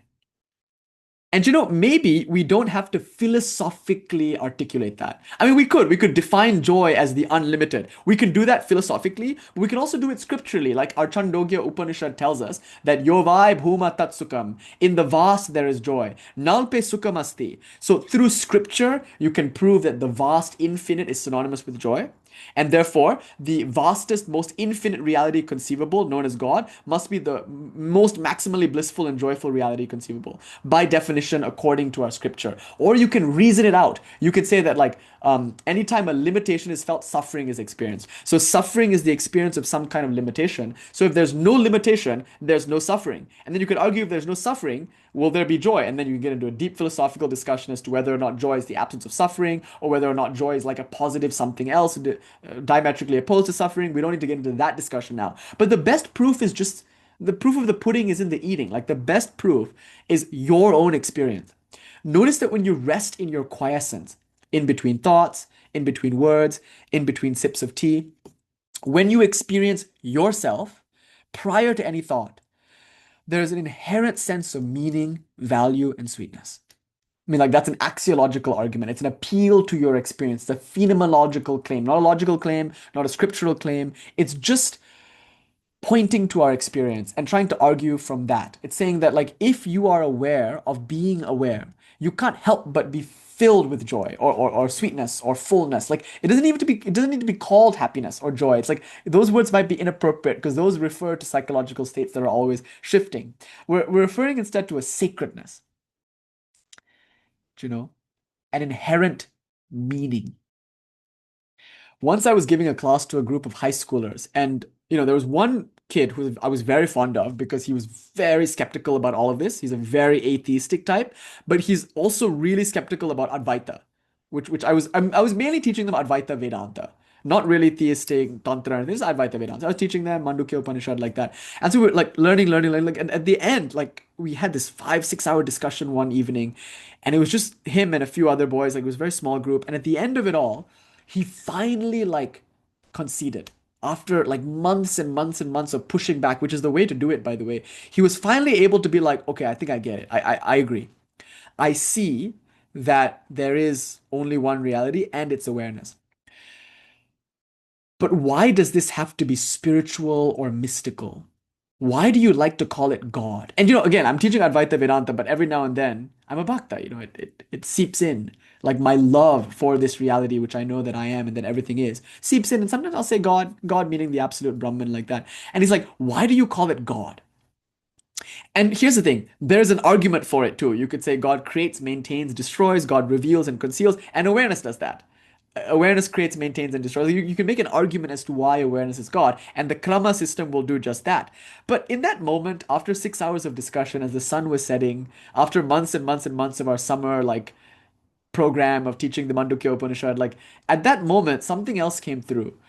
We were just quiet for a little while, and then I said to him, because he asked me, why do you call it God? And then I said to him, because it feels sacred. It's an axiological claim. Like phenomenologically, if I rest in my own being, if I can repose in my own quietistic awareness, I'm filled with a blessedness, a peace. You don't need to call it joy or happiness. You can just call it meaning. In fact, we use the word Jagad Ananda, even like the feeling of fullness, of containing multitudes. That feeling, imagine that now, but abstract it. Like that feeling is true of me as this felt individual. Now, God is that consciousness which contains all individuals, meaning think of being conscious in the most expansive sense. Already that sentence is weird. Think of being conscious in the most expansive sense. Like just be conscious, it's immediately and obviously true of being. But this being which I am, is inclusive of all being. And if my being is filled with joy, then this must be Jagat Ananda, the joy of the entire universe, the fullness of the entire universe, the meaning of everything. So it's inherently meaningful. Now, if you're not connected to this, be careful. Everything that I have to say to you is going to sound deterministic, but more likely nihilistic. Like I'm going to argue against God, I'm going to argue against religions, I'm going to argue against all the structures and whatnot. And just recently, a close friend of mine was like, I'm really scared of the direction that you're moving in because it seems like you're losing it and you're just becoming so deterministic and so nihilistic. I'm like, I agree with you.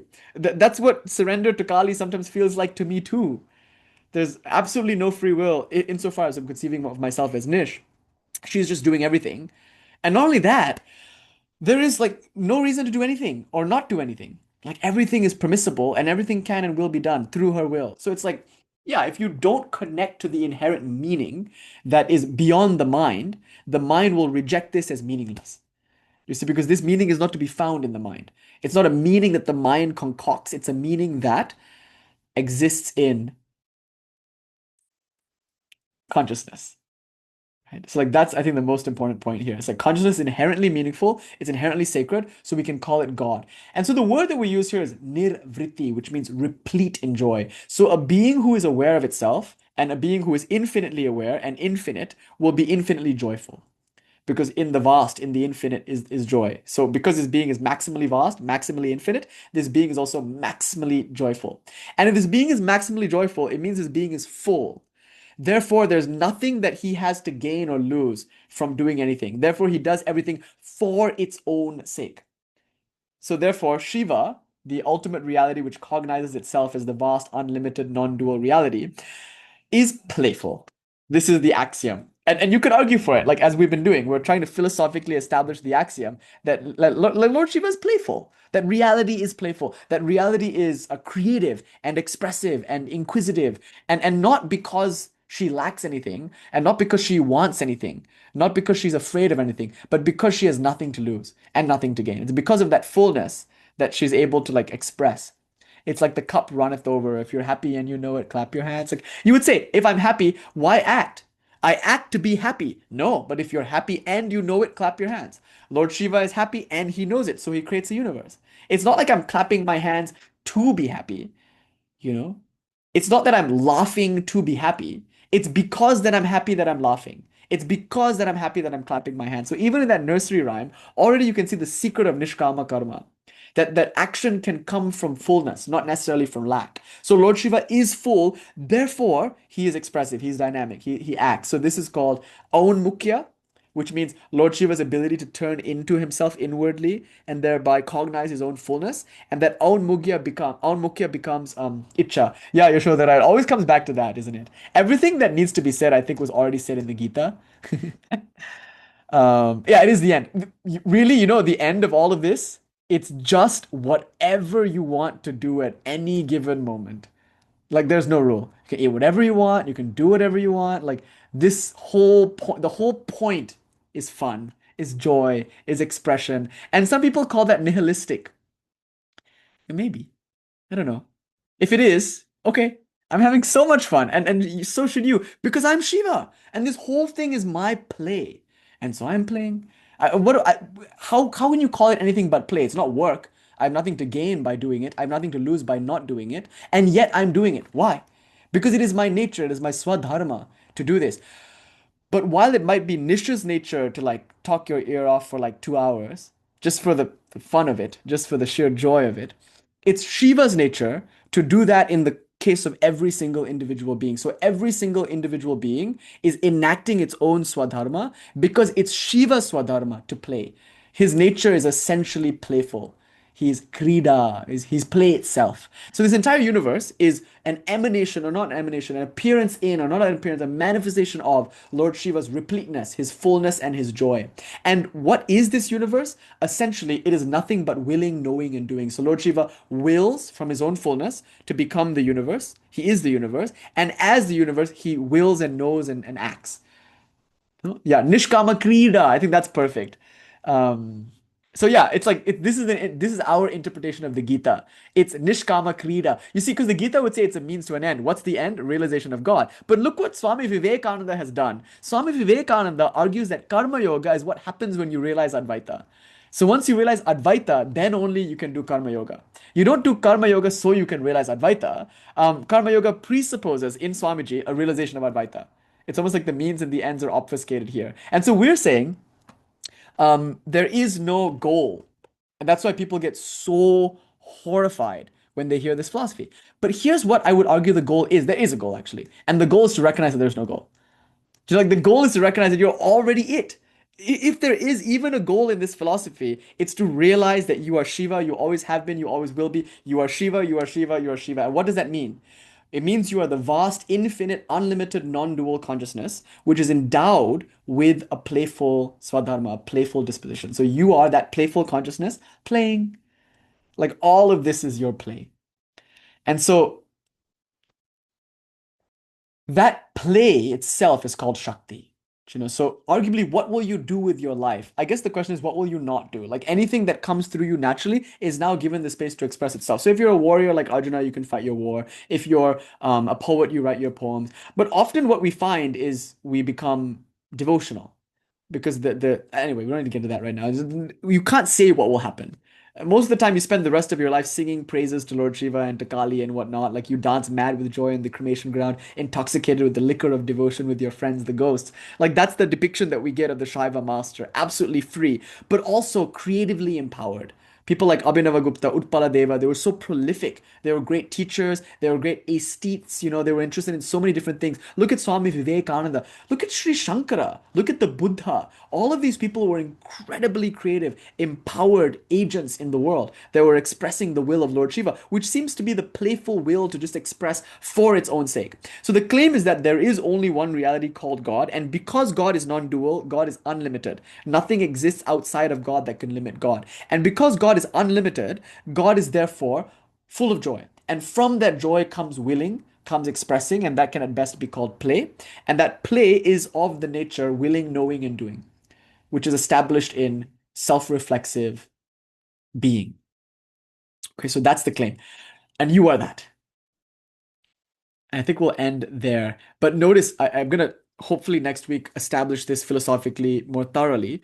But I also want to say this. If you just accept this, it will kind of look like standing before society absolutely naked with a raging erection. Because it might mean that you want to do something new. That's sometimes the consequence of this. It's like, why would Lord Shiva just do the same thing over and over and over again? If he is you, it means that there never has been a you, there never will be a you. Like this rose is a singular expression of the will of Lord Shiva. There will never be another one like this.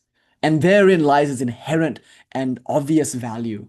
Like, the point is not to give up your roseness, not to forget what you are and who you are and what you're here to do, but to acknowledge that that too is one of the notes in Lord Shiva's symphony. So, what is that note? What is it playing? Because it will kind of harmonize with everything else insofar as we're true to it. In fact, I would argue we can't help but be true to it because we're already Shiva. There's nothing but Shiva. So if you're not true to it, it's still Shiva being true to it by playing the game of not being true to it. Like, there's no, like literally, you guys, there's nothing bad that could ever happen to anyone anywhere. There is no devil. There are no demons. There is no harm. There is no evil. There are no consequences. Are you scared yet? Because that's terrifying to say, but it's true. Everything is God. Everything is good. And by the way, when we say Sarvam Shivatmakam, there's a double entendre there because the word Shiva, see, in Sanskrit, there's no proper noun. You don't there's no like Shiva, capital S. The word Shiva is a noun. It doesn't have to be a proper noun. It can also just mean blessing or auspiciousness. So by Shiva, we mean the deity who is named Shiva, but also we mean what the word literally means, which means blessing or auspiciousness or good. So if you accept this Advaita, that Sarvam Shivatmakam, then what are you afraid of? What could possibly happen to you that would not be Shiva? In other words, what could possibly happen to you that would not be a blessing? That's our claim. Our radical claim is, I'm not afraid. You shouldn't be either. You know? Just relax. You're already Shiva, and you only can ever be Shiva. You've always been, always will be Shiva, and there's nothing that you need to do to be Shiva. So look at how Abhinavagupta argues for it in his chapter 2 of the Tantra Sara. He's like, what could any spiritual practice ever do for you? Can any upaya reveal Shiva? In fact, he calls spiritual practice a jala, a net.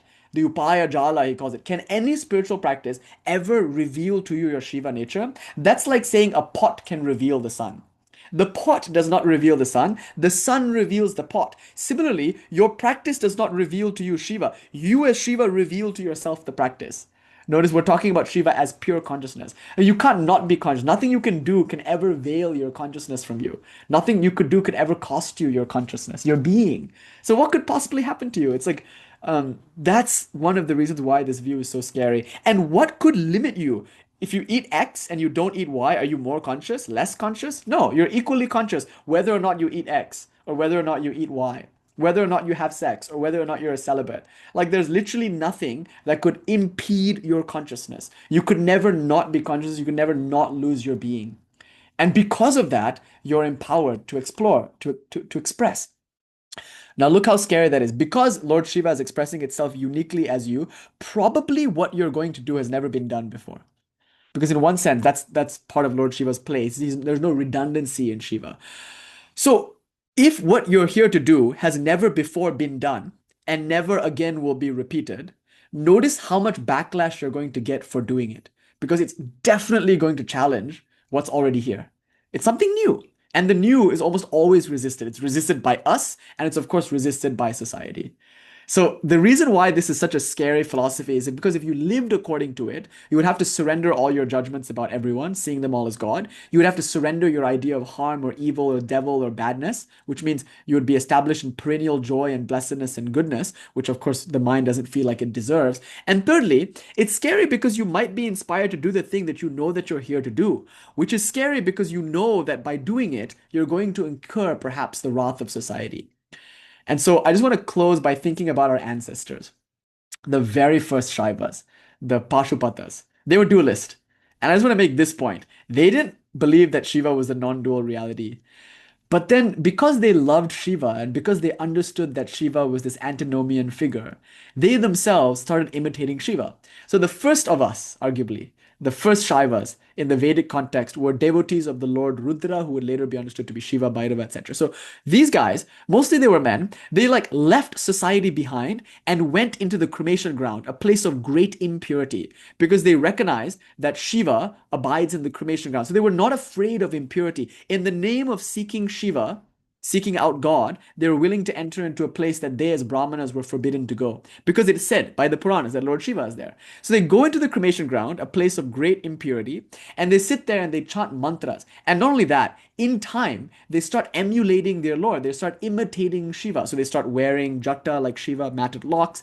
Because they're in the cremation ground, they could only wear whatever they could find there. So they would wear the clothes of sometimes they wear animal skins, but often they would wear the clothes of dead people. They were often always covered in ash, which is part of their practice, but also it was a way to stay warm, or it was a way to the ash could also be considered kind of medicinal like that. So they were covered in ash, they were wearing animal skins or like despicable garments. They often adorned themselves with mortuary symbols, like they would carry a skull staff or a trident, or they would wear like skull jewelry like that. And they were outside the pale of society, far beyond all norms. They were marginal, liminal figures. Out of love for Lord Shiva, they started looking more and more like Shiva. But this was still from the point of view of a dualistic devotion to Lord Shiva. Not only that, sooner or later, they started to understand that devotion matters more than rules. And so there was a group called the Ati Marga, which was all about transgressing rules for the sake of overcoming the ego, for the sake of being truly devoted to Lord Shiva. So they were like, in the Christian sense, fools for Christ. They were fools for Shiva. They would smear themselves in excrement and then go into the marketplace and mutter obscenities so they could be scrubbed free of any lingering sense of shame or ego. The Pashupatas, as we learned from the Lakulisha reform in the Pashupata Sutra and whatnot, were overcoming all their psychological hang-ups using these shock tactics by which they could shock themselves out of their limited identification with body, mind, and caste. So they got rid of their sacred thread. They were Brahmanas. They would walk around eating out of a skull bowl, which is what a Brahmana does when he's killed a Brahmana. And after all, they've killed their ego. So that's it's the tapasya that Shiva did. After Shiva cut off Brahma's head in the Puranas, Shiva had to eat out of a skull bowl and wander around the world naked, covered in ash. So these Brahmanas, they killed the Brahmana within. So now what do? Like Shiva, they wander around the world eating out of a skull bowl covered in ash. And not just that, they purposefully found ways to overcome their ego by transgressing societal norms. So they were doing all of these things as a kind of psychological shock technique to get out of their ego. But also, out of love for Lord Shiva, they realized those rules that they were following for so long weren't really that helpful anymore. They didn't need them anymore. They felt established in Shiva. So in texts like the Nishvasa Samhita, it's a beautiful text. And in it, like Lakulisha, this is the kind of Lakulisha Pashupata school, it says, the worshipper of Rudra can eat and drink whatever he likes, for he is absorbed all the time in Rudra. He's Sada Yukta, he's always one with his Lord Rudra, and therefore for him, there can be no purity rules about what to eat and what not to eat. So we find that these Pashupatas might have been eating transgressive substances, and soon something really weird happens. Something even weirder happens. If you go to the cremation ground looking for Shiva, you know who else you're going to meet? You're going to meet his wife. And if you thought he was weird, wait till you meet his essence, his true nature, arguably. And so what happens, and this is very interesting, the Pashupatas, as you heard in previous lectures when we talked about the history of the tradition, the Pashupatas are worshipping Rudra, a male form only. But then sooner or later, these cremation ground traditions, they start discovering other energies there. And these are called yoginis or dakinis, whose archetypical form is Kālī. And so now these what are called Atimargins, or you can call them like early Pashupata Shaivas, they start a new tradition within this context called the Kāpalika tradition or the Matrika Yogini tradition. They're the Yogini cults or Kāpalika cults. And now these are ecstatically left-leaning, non-dual, goddess-oriented cults. And mainly they're worshipping deities like Kālī. So there's a shift from Rudra, who is the fierce form of Shiva, to Kālī. And once you get to Kālī, you start to see a movement from duality towards non-duality, and you start to see more and more transgressive practices. So now they're not only drinking liquor, which they might have done when they were worshipping Rudra even before, but they're offering it to these yoginis who are very fond of the liquor. So the yoginis are getting the liquor. Not only that, they start offering transgressive substances like semen and menses. And not only that, now they are co-ed groups, where before they were usually only groups of monastic ascetic men. Now there were a lot of female practitioners too. Because the moment you start worshipping the goddess, the doors open to female practitioners. You start revering women, and women are now not only invited into the circles of practice, but they're now invited and revered as gurus. So women become the initiating force, the founder of lineages. And these women are not just regular women. One thing to note about them is that they're possessed by dakinis. So there's like a whole possession culture that comes up where these people would go and do a ritual, and their Shakti, their consort, would be exalted to the status of the Dakini. And by worshipping his consort, the Bhairava would be exalted to the status of Bhairava. And again, the practitioner will become a Bhairava. So this whole Bhairava Bhairavi dynamic that came out from this whole Pashupata world, but it's an innovation. So I want to make this point now. Like, historical stuff aside, the moment these guys gave themselves the space outside of society to think in their own way, the moment they gave themselves the room and the permission to express what was true and natural to them, you start to see innovation. Innovations like this, like these Kālī traditions, like they emerged from this creative space of getting rid of all rules and regulations and hangups. So remember, Shiva is creative.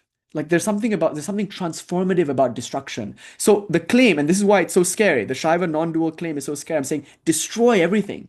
You're Shiva, you're Bhairava. Open your eyes and with the gaze of fire, turn to cinders, incinerate all your hang-ups, all your complexes, all your shame, all your guilt, all your conventions, all your rules, all your institutions, all your structures. Burn it all down to the ground and then see what happens. Om Shanti Shanti Shanti Hari Om Tat Sat Shri Ramakrishna Arpanam Astu. Jai Shri Ramakrishna. Jai Ma. Ha. Yes.